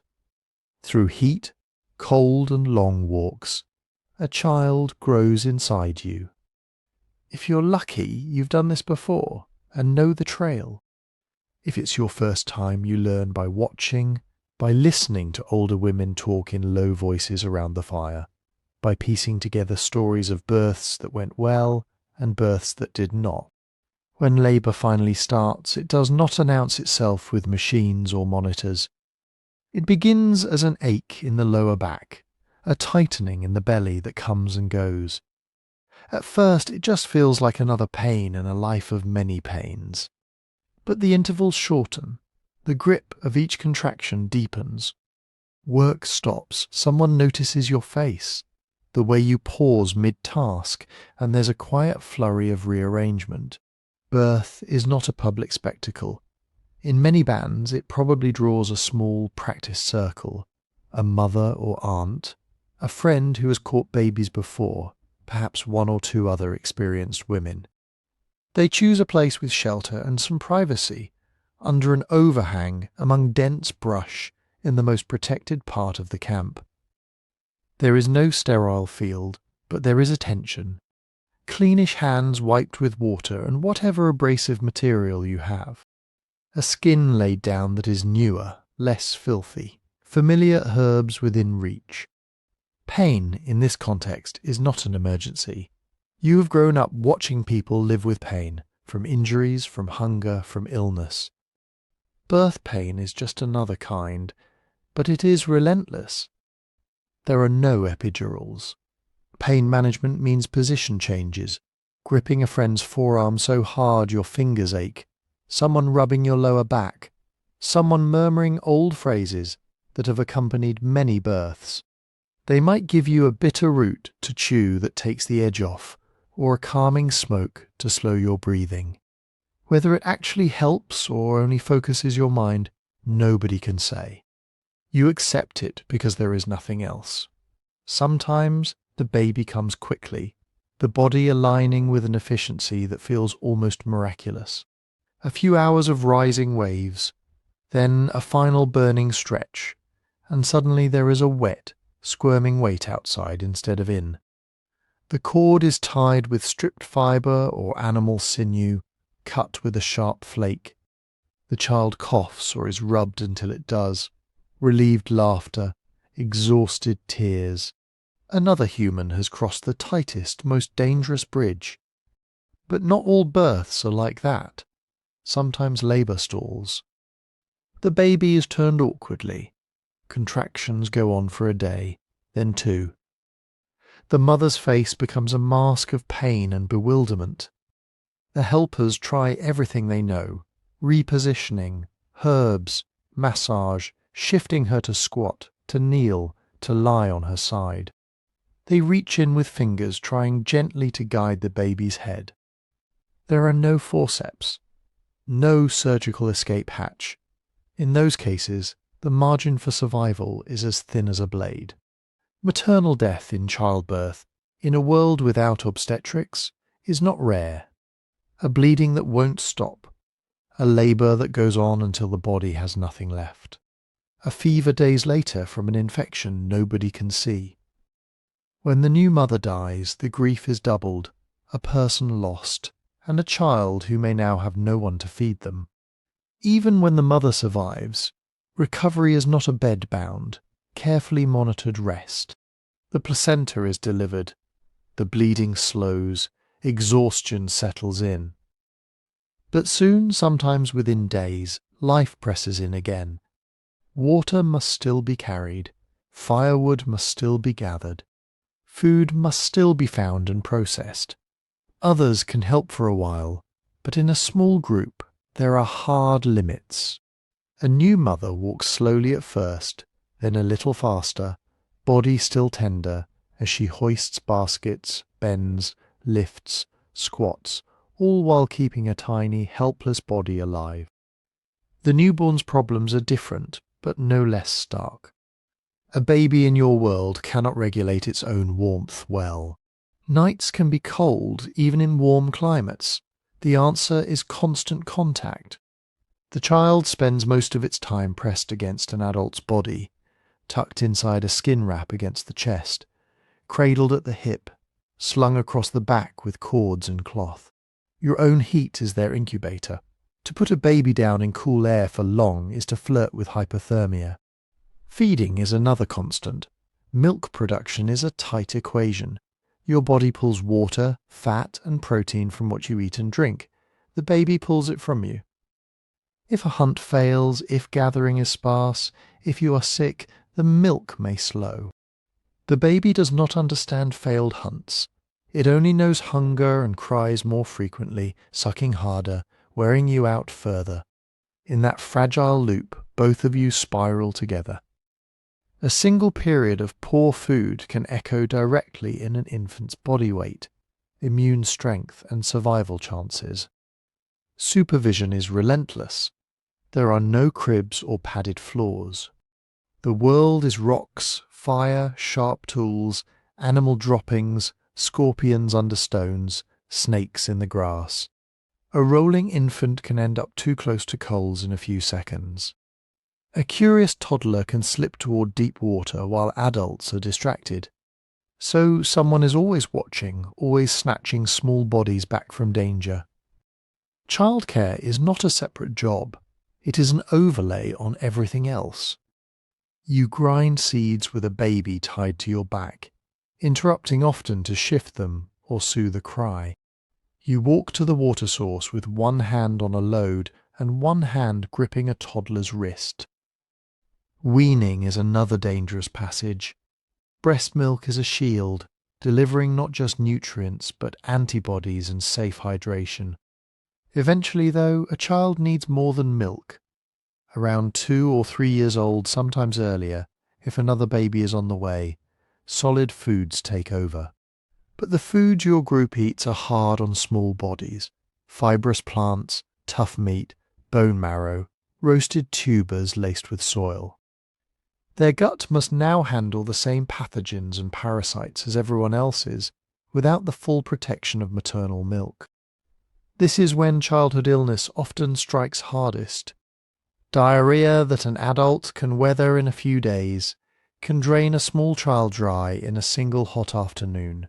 A respiratory infection that leaves you miserable but functional can tip a toddler into life-threatening pneumonia. Teeth coming in create sore gums, crankiness, less effective eating at just the wrong moment. Growth falters, then either catches up or never quite does. In this setting, survival is rarely an individual accomplishment. It is a group project. Community support becomes as critical as any tool.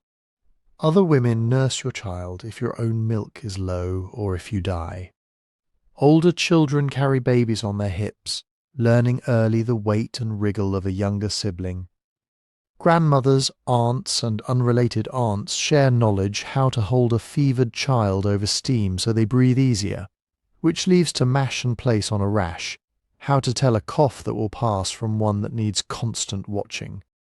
Men contribute too, in quieter but essential ways, hunting harder when there are many young mouths, taking on more of the heavy carrying so a nursing mother can keep her energy, standing guard a little longer at night so a parent can snatch a few hours of deeper sleep. A band that understands how fragile its smallest members are will bend its routines around them as much as it can afford. This cooperative care is not just kindness, it is technology. Knowledge about births that went badly or well, about which plant seems to help with milk, about the safest places to let toddlers roam a little. All of this is stored in stories and habits, refined over thousands of years. When everyone knows, for instance, that a newborn's belly should be warm but not too swollen, or that a child who stops playing and just lies there is in real danger, they can act faster, adjust food, call for help. Even with all this, losses are frequent. Not every pregnancy ends in a live birth. Not every newborn survives the first moons. Not every toddler survives the first bad fever. Each small grave, each tiny bundle laid in the earth or left in a hidden place, is a reminder of how narrow the margin is for new life. And yet, children do grow. They wobble from crawling to walking, from carried to half-carried to running on their own legs beside the adults. They absorb the world with a speed that feels almost supernatural, learning names of plants, trails of animals, moods of the sky. As they become more robust, their risks shift from invisible microbes and birth injuries to the more obvious dangers of your world: falls, fights, predators, hunger. But the habits built around safeguarding them, constant watching, shared labour, deep wells of knowledge, don't vanish. They expand, shaping how your ancestors cooperate, how they trade, how they tell stories and explain the world. The hardest moments of making and keeping new humans alive become the forge in which human social life itself is tempered.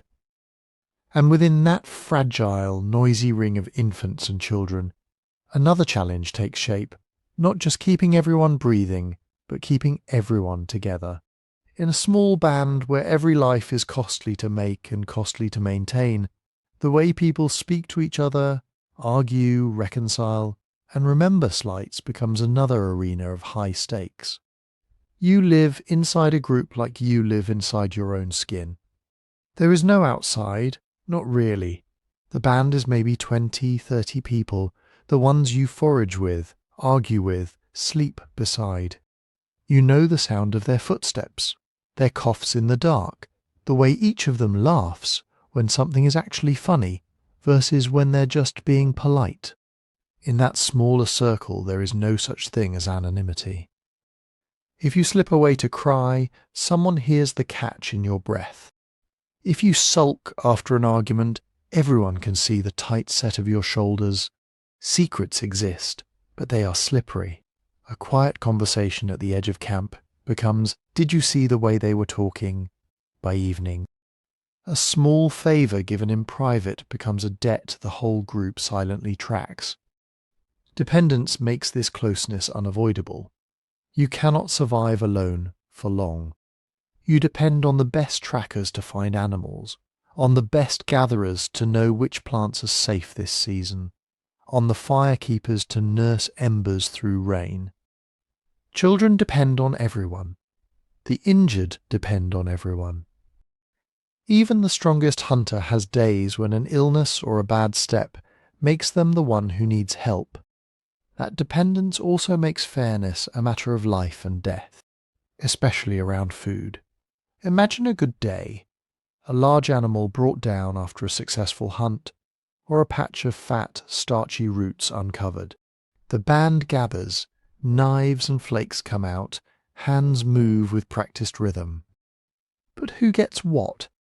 Children and pregnant women are obvious priorities, but beyond that, the rules are subtle. Maybe the hunter whose spear struck first has traditional rights to certain cuts. Maybe an elder decides how to divide. Maybe the group has a custom, meat always shared out by household, or by age, or in a strict rotation. These rules do more than fill stomachs. They are emotional technology. When everyone knows the pattern of distribution, they can tell when someone is cheating. If a favoured friend always seems to get just a little more, if a particular family's bowl is suspiciously full after dark, resentment builds. In a group, this small resentment isn't abstract. You see it in narrowed eyes, hear it in the silence that falls when a certain person approaches the fire. Sometimes small inequalities help keep peace. Maybe a skilled healer or an especially reliable hunter gets first pick on the choicest fat now and then. People might accept this because they understand at some level that keeping that person strong keeps everyone safer. But the margin is thin. A few days of perceived unfairness can fracture trust that took years to build. When that trust cracks, your ancestors didn't have courts or written contracts. They had other tools. They had negotiation, long, low-voiced talks that stretch into the night. Grievances aired, old examples brought up, compromises suggested. They had reputation, the awareness that how you behave today will be remembered and repeated tomorrow, shaping who will help you when you are the one in trouble. They had alliances, quiet agreements between siblings, in-laws, or groups of friends to back each other up in disputes, to speak on each other's behalf when tempers are high. And when those failed, they had separation. One of the oldest human conflict resolution strategies is simply leave. A family that feels chronically slighted might drift to the edge of camp. Then, at the end of a bad season, decide to follow a different river valley. Two quarrelling men might end up alternating which group they travel with on longer hunts, so they're rarely in the same place at the same time. This is easier when the world feels spacious, harder when every valley already holds another band. Status weaves through all of this like an invisible thread. Some people's words carry farther than others. Age matters. Experience matters. Skill matters. A woman whose plant knowledge has saved lives in lean times can halt an argument with a few quiet sentences. A man who has led successful hunts is listened to when the group debates whether to move camp. A grandmother who remembers a drought from 30 years ago might be the final voice when deciding whether to risk staying by a shrinking waterhole. Others are less central. The very young, the chronically ill, those with a history of bad decisions, who wandered off alone and got lost, who spoiled a hunt through carelessness, may find their opinions quietly sidelined. This has consequences. If nobody listens when you warn of seeing predator tracks or unusual clouds, danger increases for everyone. But status isn't fixed forever. A single act of bravery, a timely insight about where to find water, can shift how others see you. Stories about what kind of person you are circulate constantly, attaching to your name like burrs to fur. Underneath the practicalities, the emotional cost of this constant evaluation is heavy.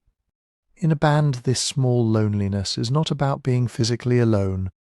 It's about feeling on the outside of conversations, of jokes, of plans whispered near the fire. You can sit 2 arm lengths away from people you've known your entire life and still feel that cold distance. Jealousy has more hooks in a world where relationships are precious and options are few. If your closest friend starts spending more time with another family, if your sibling marries into a different band and seems happier there, the ache you feel isn't just personal. It comes with fear that your safety net is thinning, that when sickness comes or you twist an ankle on the rocks, there will be fewer hands ready to help. Grief is communal but also political. When someone dies, especially an influential person, it isn't only their voice that's missing. Alliances shift. An elder who used to defend you in arguments is no longer there. A co-parent, a foraging partner, a lover is gone, and with them a part of your standing in the group. Everyone feels the sadness. Some also feel the sudden danger of being more alone.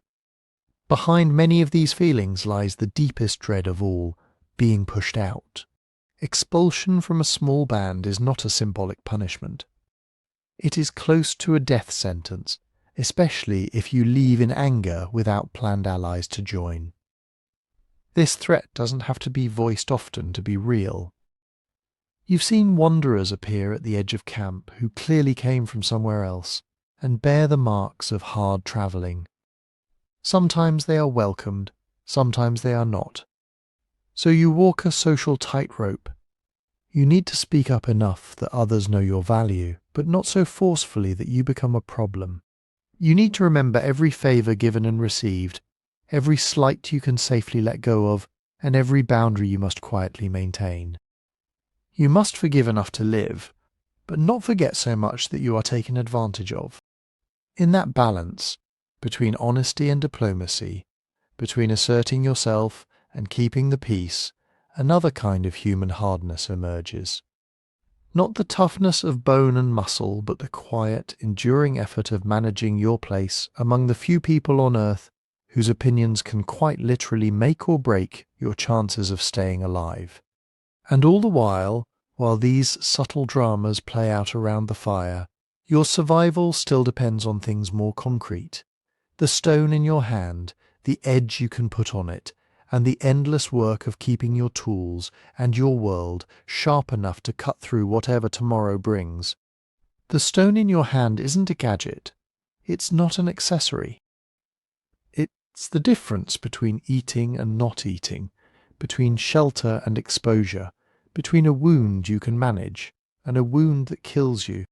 A sharp edge is how you turn the world into something usable. Every part of your day runs through stone. You cut meat from bone. You slice tendons to free joints. You scrape hides until they're soft enough to bend, fold, and tie. You shave wood down into points, carve notches, split branches to make handles. You open tough plant stems, dig for roots, crack open marrow bones. Even the fire that keeps you alive is often coaxed with tools, a shaped flint to strike sparks, a sharpened stick, tipped and charred, to drill an ember, and stone. Even the best stone wears out. Every cut dulls the edge slightly. Every scrape chips a little more away. You can't just have a knife. You are constantly making knives, repairing knives, replacing knives. Napping isn't an occasional craft. It is a background rhythm of life, a soft percussion of stone on stone that accompanies conversations, stories, and silences. You learn it slowly, by watching hands that already know what they're doing. How to choose a good core, how to strike at just the right angle so a long, thin flake peels off, which pieces to keep, which to discard, which to tuck away for some future need. A beginner smashes as much as shapes. A skilled napper wastes almost nothing. That skill is not evenly spread. Maybe 2 or 3 people in your band are true experts, the ones who can look at a dirty cobble and see 10 spear points inside it. When they are healthy and present, the group's tools seem to multiply. Broken tips get reworked, old cores get one more useful flake squeezed out of them. Hunters leave camp with points they trust. But what happens when one of those people falls, or grows old, or simply dies? In a world where survival depends on sharp edges, knowledge is as fragile as bone. If expertise pulls too heavily in one mind, an illness can erase years of refinement. The others still know how to make tools, but they may not know that particular way of preparing a core that makes blades longer, or that trick of heat-treating a stubborn stone in the coals so it flakes more cleanly. You can feel the stress of that gap when something important breaks. A spear shatters inside a big animal's shoulder. A scraper snaps in half, halfway through preparing a hide that must be finished before it rots. Everyone looks around without meaning to, eyes drifting toward the person who usually fixes problems like this. If that person isn't there, every movement feels more tentative. And stone is only the visible half of your technology. Most of what keeps you alive never fossilizes. There are the wooden shafts of spears, carefully straightened over the fire and checked again and again for warps. There are digging sticks, worn smooth by hands and soil. There are frames of shelters, bent saplings tied together with fibre, transformed into windbreaks, lean-tos or domes. There are fibres twisted into cord from plant stems, bark strips, animal sinew. Cord ties points to shafts, lashes bundles of gathered plants together, becomes nets, snares, carrying straps. There are hides, scraped and worked, smoked and stretched, turned into cloaks, bedding, slings for infants, bags for tools. None of these things last long if ignored. Cord frays. Knots slip. Wood dries, cracks or swells with damp. Hide stiffens if it's not worked, grows mould if it stays too wet, tears if it's not repaired along small weak spots. Every camp move, every long walk, every unexpected rainstorm adds tiny damage. So maintenance is not a separate task you do when you have time. It is threaded through everything. You sit by the fire in the evening, but your hands don't rest. They retee knots, pick out broken fibres and splice new ones in, run along the edge of a spear point to feel for chips, thumb the seam of a hide shoe looking for a place where the thread is about to give. Children play nearby, but they also absorb, without needing formal teaching, that adults are almost never simply idle. There is a constant low hum of, is this still strong enough? Will this break at the worst possible moment? Material itself becomes a kind of map in your mind. You know which distant ridge has the good glassy stone that takes a perfect edge, and which nearby river only offers crumbly rock that shatters into useless shards. You remember where you last saw a stand of straight, knotless saplings, where the bark peels clean for cord, where the right plants for strong fibres grow thickest. Travel decisions are partly resource decisions. A valley with game but no decent stone might be visited only briefly, unless you arrive already carrying a load of prepared tools and cores. A place with excellent stone becomes more than just a stop. It can be a seasonal workshop, a place where people from scattered bands meet to replenish their toolkits and exchange stories, mates, and ideas. Stone is heavy. You can't carry an infinite supply of raw rock around on your back, especially when you also need food, water containers, hides, sleeping gear, and children who sometimes want to ride instead of walk. So you plan. You carry some finished tools, some half-finished blanks, and a few good cores that can be turned into whatever you happen to need. You think in contingencies. If a spear point breaks, I can rework this flake. If we find a big animal, I can turn that core into butchery knives. If we're stuck in camp for days of rain, I can sit under the shelter and thin these rough pieces down. This is the mental load of preparedness in a world without storage rooms or supply chains. There is no buy another when something fails. There is only, do we have the materials, the time, and the knowledge to fix this before it kills us? That means you live in a state of gentle, continuous inventory. Not written, not spoken aloud, but ticking over in the back of your mind. How many sharp points do we have left? How worn is that hide roof? Did anyone bring back fresh sinew from the last kill for thread? Is there any resin left for glue? When we leave this camp, will we be moving toward better resources or away from them? It's easy from the present to see stone tools in museums and imagine them as simple, even crude objects. But for you, 100,000 years ago, they are part of a delicate, ever-changing system that must be kept in balance. Lose track of it, relax your attention for too long, and the consequences arrive not as an inconvenience, but as hunger, as cold, as a hunt gone wrong.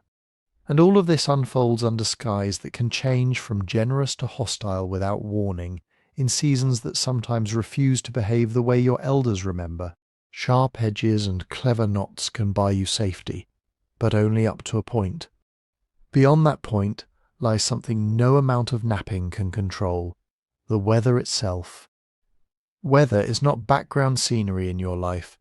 It is an actor with its own moods, its own timing, its own sense of humour. And it doesn't care what you were planning. The sky above you can stay clear and kind for weeks, lulling you into a rhythm, and then, without warning, turn against you.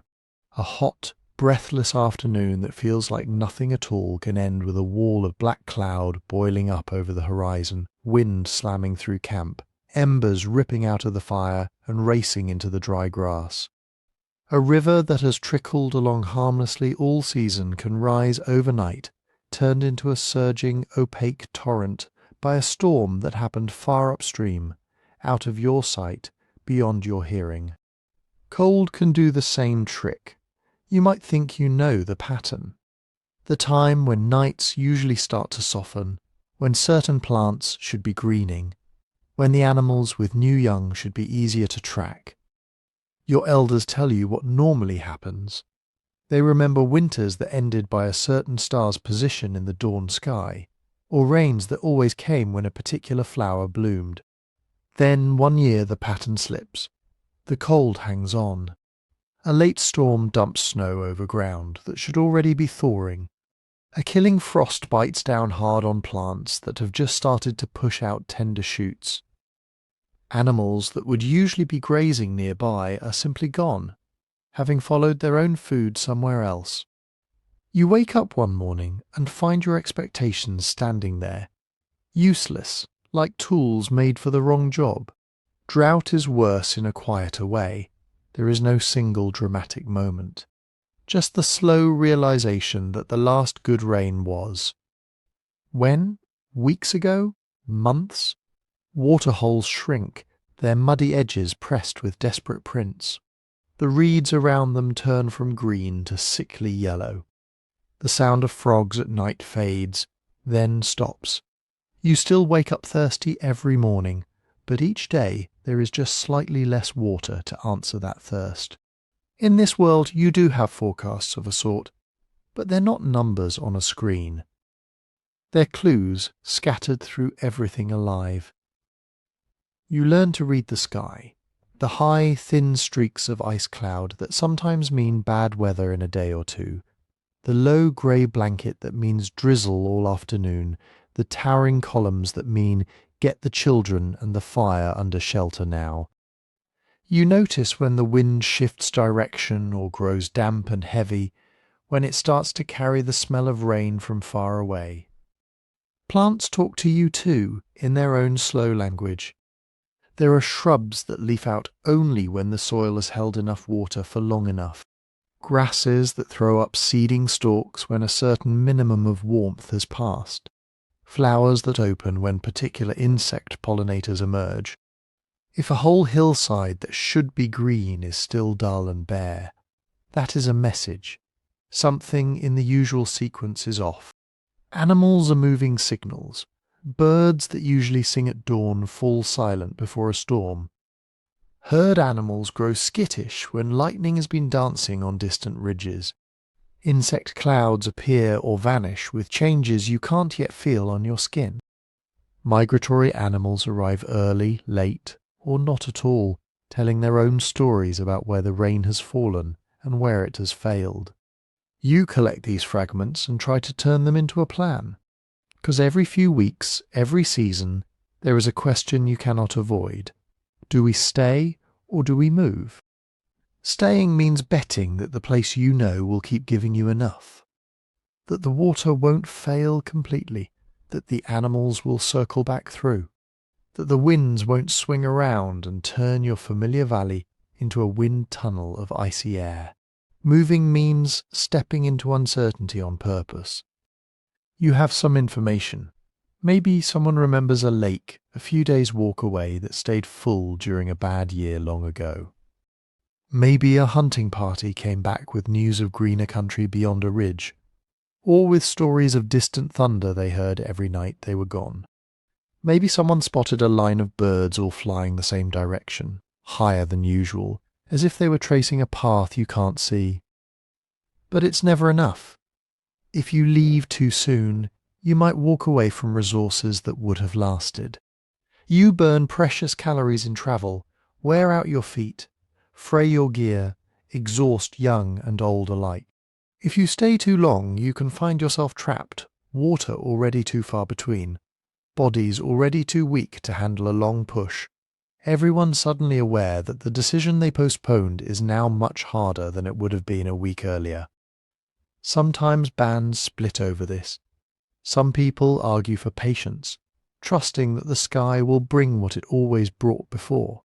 Others feel a knot of dread tighten with every dry sunrise and push for leaving. If the group can't agree, they may part ways. A handful go one direction, the rest choose another. Months later, you might hear that one path led to a valley that still had water and game, while the other ended in an empty basin and too many small, shallow graves. Weather doesn't just threaten one part of your life at a time. It knocks on every door at once. A week of hard rain doesn't only make you wet. It tries to drown your fire, soak your hides until they mould, turn paths into sucking mud that slows every trip.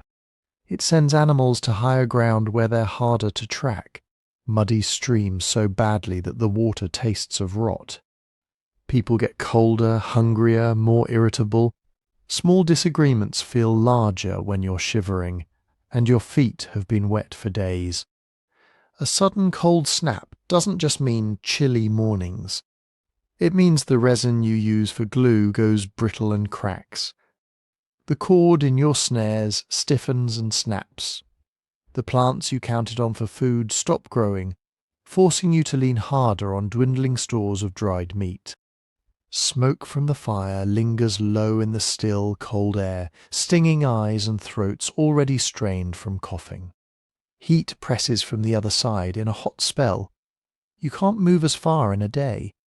You have to rest more, drink more, shade children more often. Meat spoils faster. So a successful hunt is shadowed by urgency. Butcher, dry, smoke, protect it from insects. Waterholes that were safe a month ago become dangerous, crowded with thirsty animals, some of them predators, all of them on edge. Each kind of weather reaches into your fire, your food, your water, your shelter, and your mood, twisting them all at once. A mistake made in calm, pleasant weather might be fixable. The same mistake made when the sky is angry can cascade into something you can't repair. And underneath it all is something that doesn't show up in fossils, the mental weight of not knowing. You can practice for hunger, you can get better at napping, at tracking, at healing. You can share stories that teach children what to do when they see a certain cloud or hear a certain bird. But you cannot ever make the sky obey you. You cannot force the rains to come on time, or keep a freak frost from burning a season's worth of hope in a single night.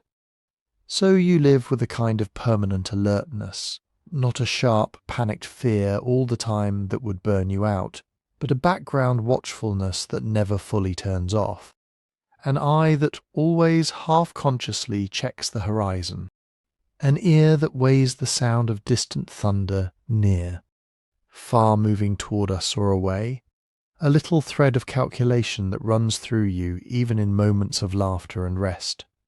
If the weather turns bad tomorrow, are we ready? Uncertainty becomes a climate of its own, an invisible environment you carry inside you. You learn to bend with it, to hold your plans lightly, to accept that even the best judgment can be overturned by a night of unseen rain on a distant mountain. But that doesn't make it easy. For all the teeth and claws in your world, for all the visible dangers, some of the hardest stress comes from this simple, unchanging fact. You are trying to plan a fragile life in a universe that refuses to tell you what it's going to do next. And when that unpredictability finally takes someone from you, when the river rises too fast, or the cold comes too soon, or the drought lasts too long, you're left not just with grief, but with questions. What did we miss? Could we have read the signs better? Was there ever any chance at all? Those questions don't have simple answers. But they lead slowly towards something else. Your ancestors were already beginning to grapple with under those shifting skies, the search for meaning in a world where loss is certain, and explanations are hard to find. Death is not a rare event in your world, it is a regular visitor. It comes for the very old, if anyone in your group is lucky enough to get that far. It comes for the very young, often, and without ceremony, in the form of fevers, infections, quiet failings you can't even name. It comes for strong hunters in their prime, in the shape of a misjudged leap, a broken bone that turns bad, a fall from a cliff when a handhold crumbles without warning.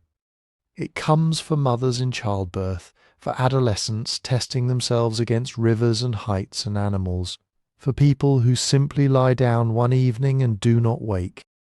In a band of 20 or 30, you do not need statistics to understand mortality. You can count it in faces that vanish from the firelight. Everyone has buried someone, a sibling, a parent, a child, a friend who slept just on the other side of your blanket.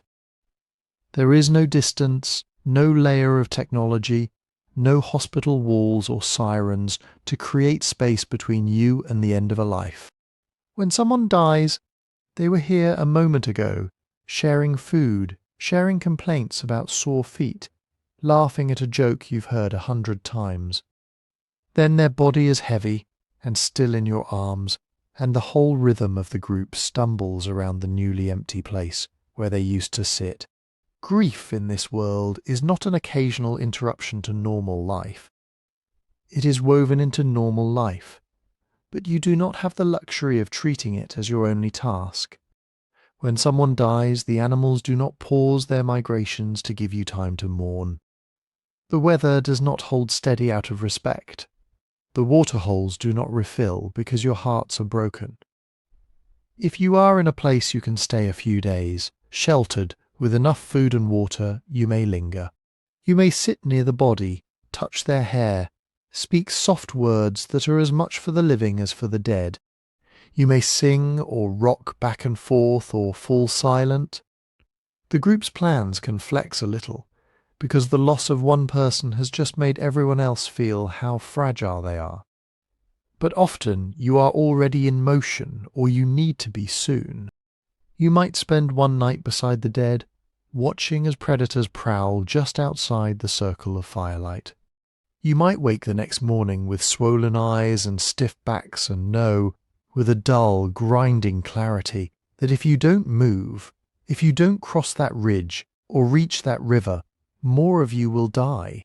So you balance, you carve out what time you can to sit together and remember, and then you shoulder packs and pick up tools and begin walking again.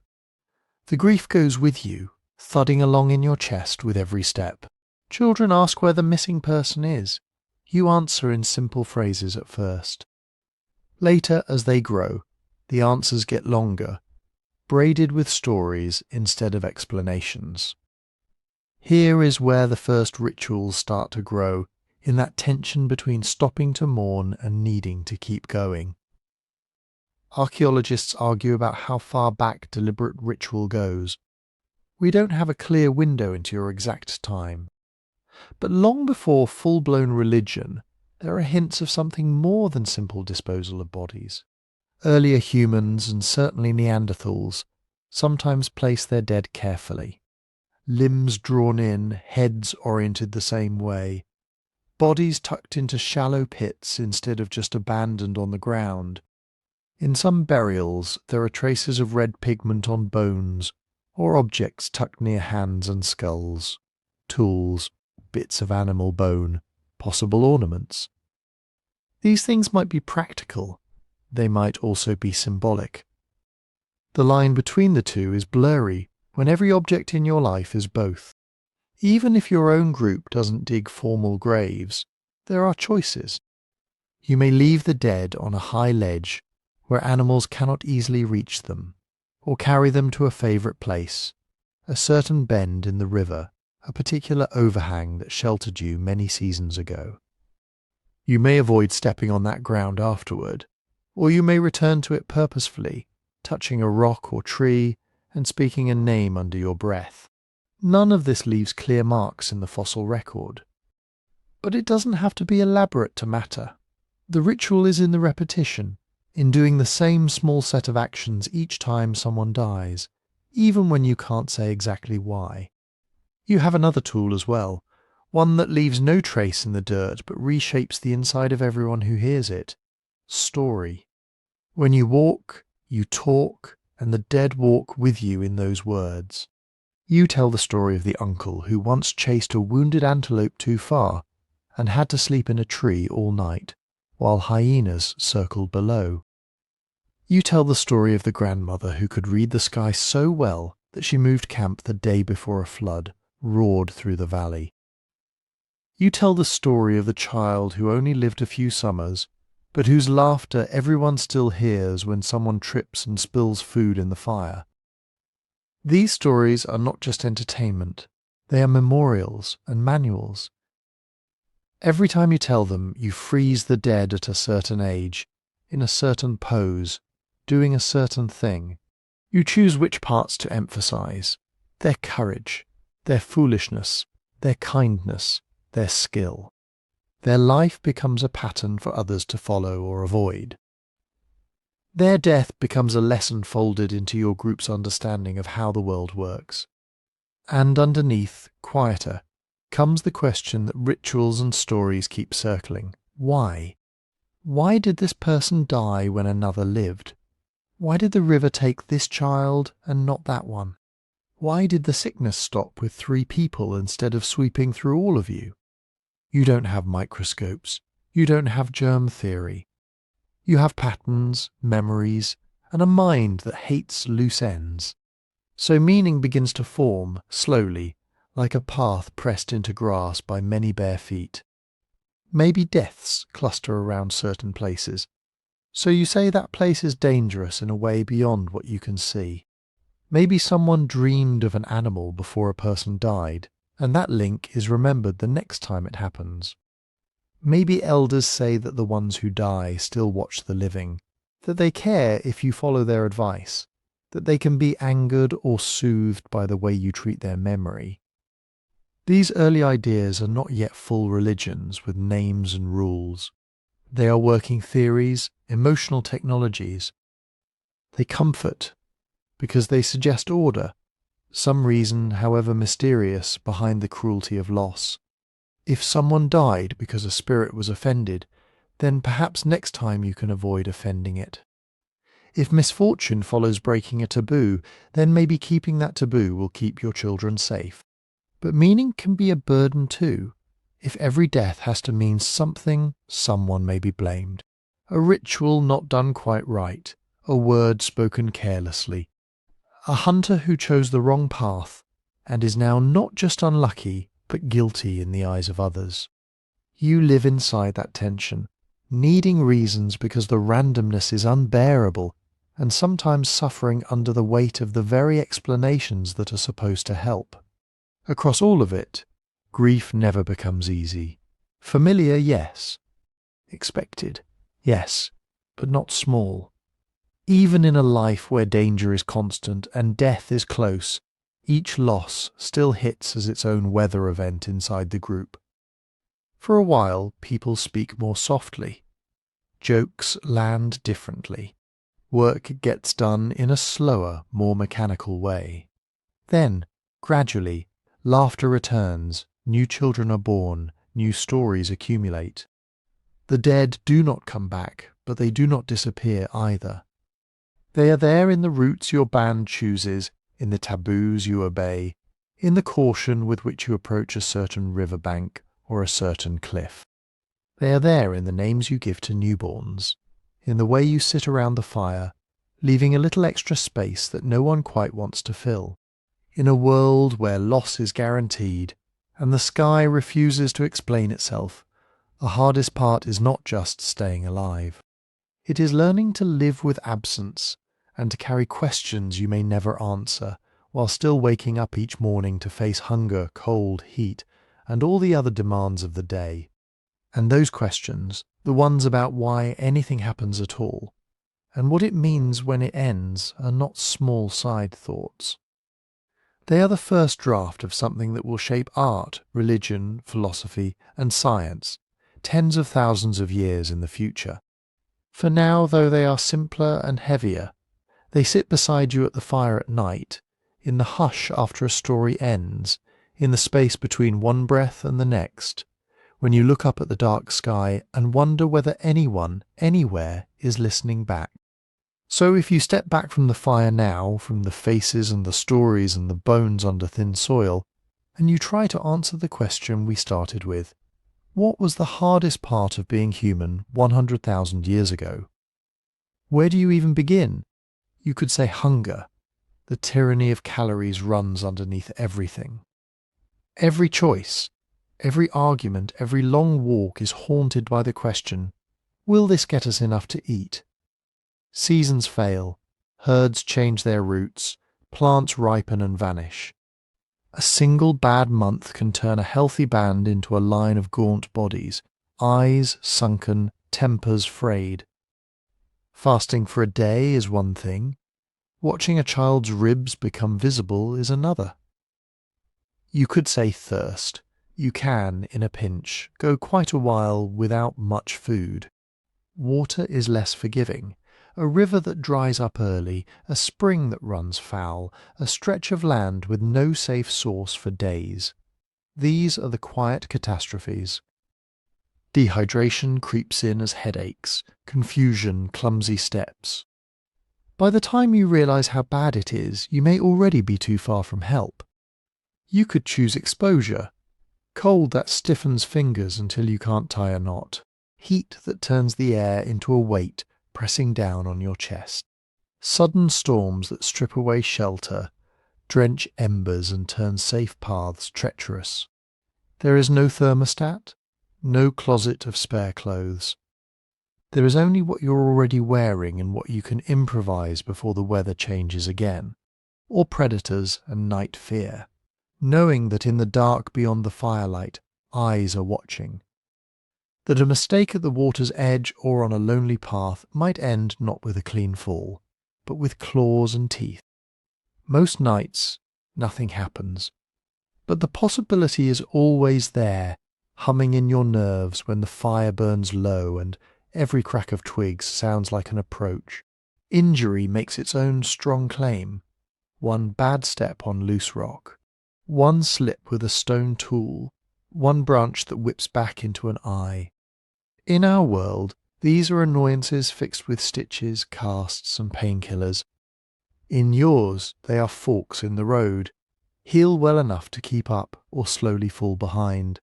An infected cut, a shattered ankle. A broken rib can be the difference between a life and a short story.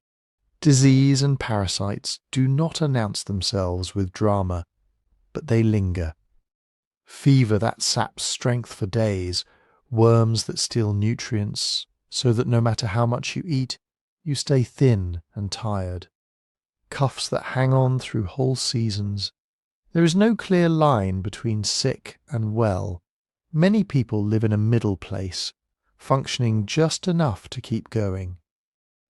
Childbirth belongs on the list too. For half the adults in your group, bringing new life into the world is paired with a very real chance of death.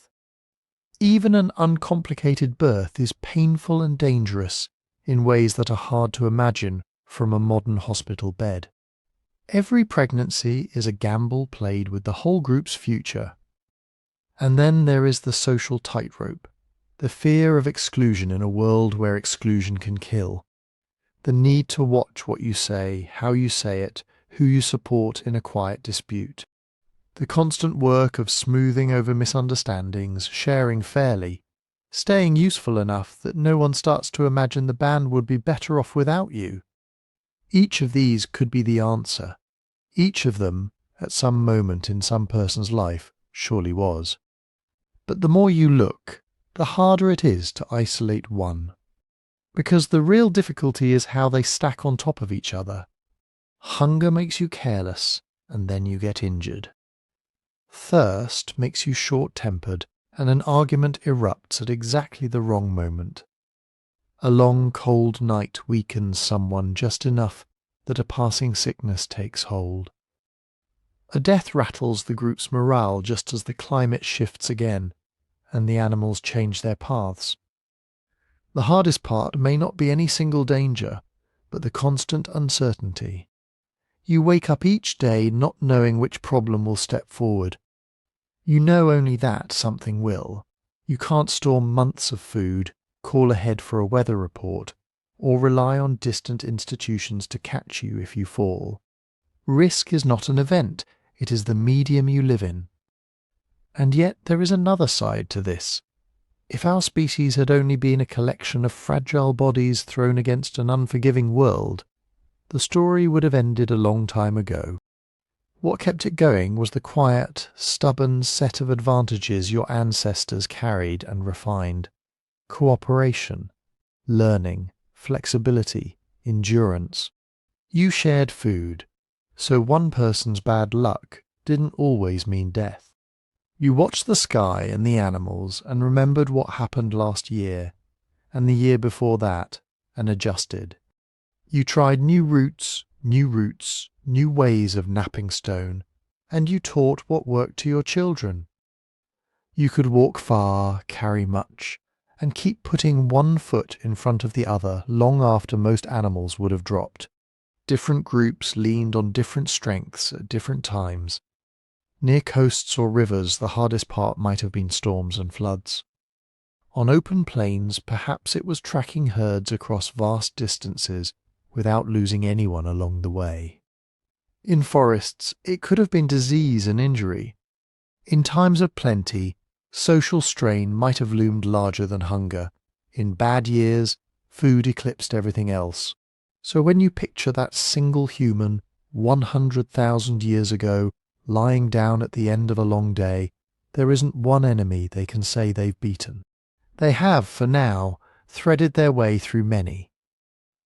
The gift you inherit from them is not a world free of danger, but a mind and a body shaped to handle complexity, to juggle many worries at once, to cooperate under pressure, to tell stories that make tomorrow bearable. As we drift back toward the present, you can let that sink in a little. All the small comforts around you now, the roof, the clean water, the stocked shelves, the medicine waiting if you need it, stand on a foundation poured by people who lived with far fewer guarantees and kept going anyway. You do not have to feel guilty about the distance between their world and yours. You can simply notice it. You can feel, in the space between your breaths, a thin thread of gratitude for the long line of unknown faces who survived just enough hardship for just long enough to give you this quieter night. So, if we come back again to the question we started with, what was the hardest part of being human 100,000 years ago? The best we can do is speak in probabilities and patterns. Hunger was almost certainly a constant shadow. The numbers are unforgiving. Small bodies burning through calories just to stay warm, long walks on empty stomachs, no certainty that tomorrow's hunt or forage will work out. Again and again, across different landscapes, food scarcity shows up as a central pressure. Thirst, too, seems like a reliable candidate. Wherever archaeologists find traces of ancient camps, they find water nearby. Where water disappears, so do the people. The need to stay close to drinkable sources and the fear of what happens when those sources change would have shaped routes, arguments, even myths. Exposure folded itself over everything else.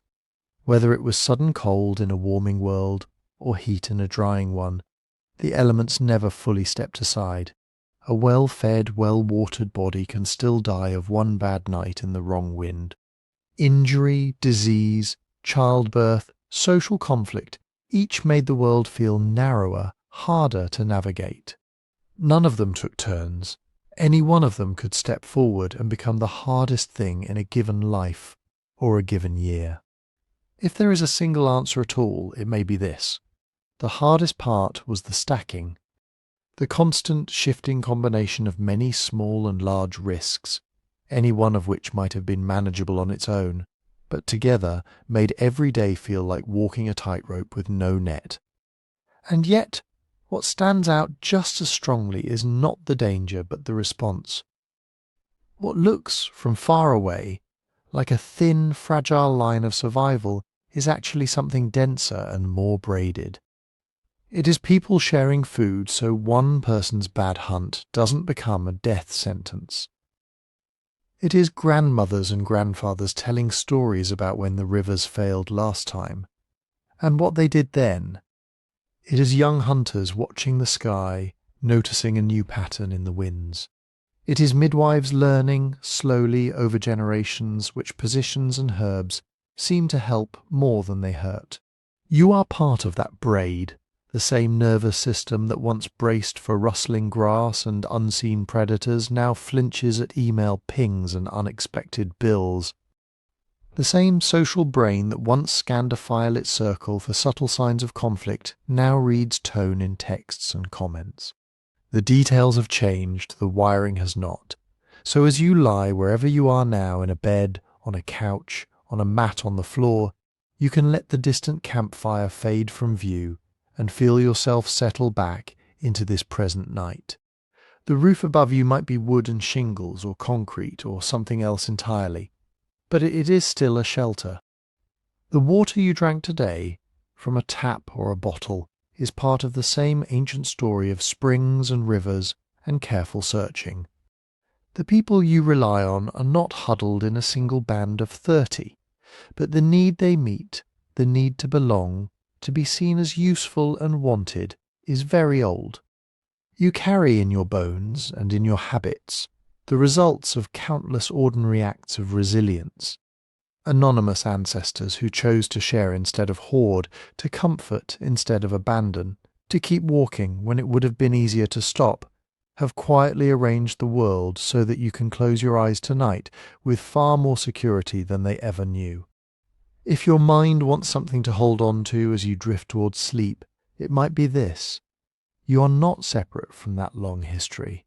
You are its continuation. Whatever today asked of you, you have already inherited proof that humans can live through harder days than this and still find ways to laugh, to tell stories, to sit close to one another in the dark. As we end this little journey, I'd love to hear where you are in that ongoing story.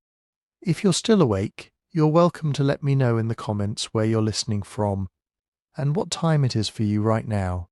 A city or a village, late at night or early in the morning. It all becomes part of the same quiet map of human beings, sharing a moment across time and distance. If this wander through deep history helped you relax or gave you something gentle to think about, you might consider liking the video so others can find it more easily. If you'd like more slow, thoughtful explorations like this, you can subscribe. And let this be one of the fires you come back to when you need to rest. For now, though, there's nothing you have to do. The past can take care of itself. The future can wait its turn. You can let the long, hard road behind you soften into background, feel the ordinary safety of this present night, and allow yourself, for a little while, to simply be one more human breathing quietly in the dark.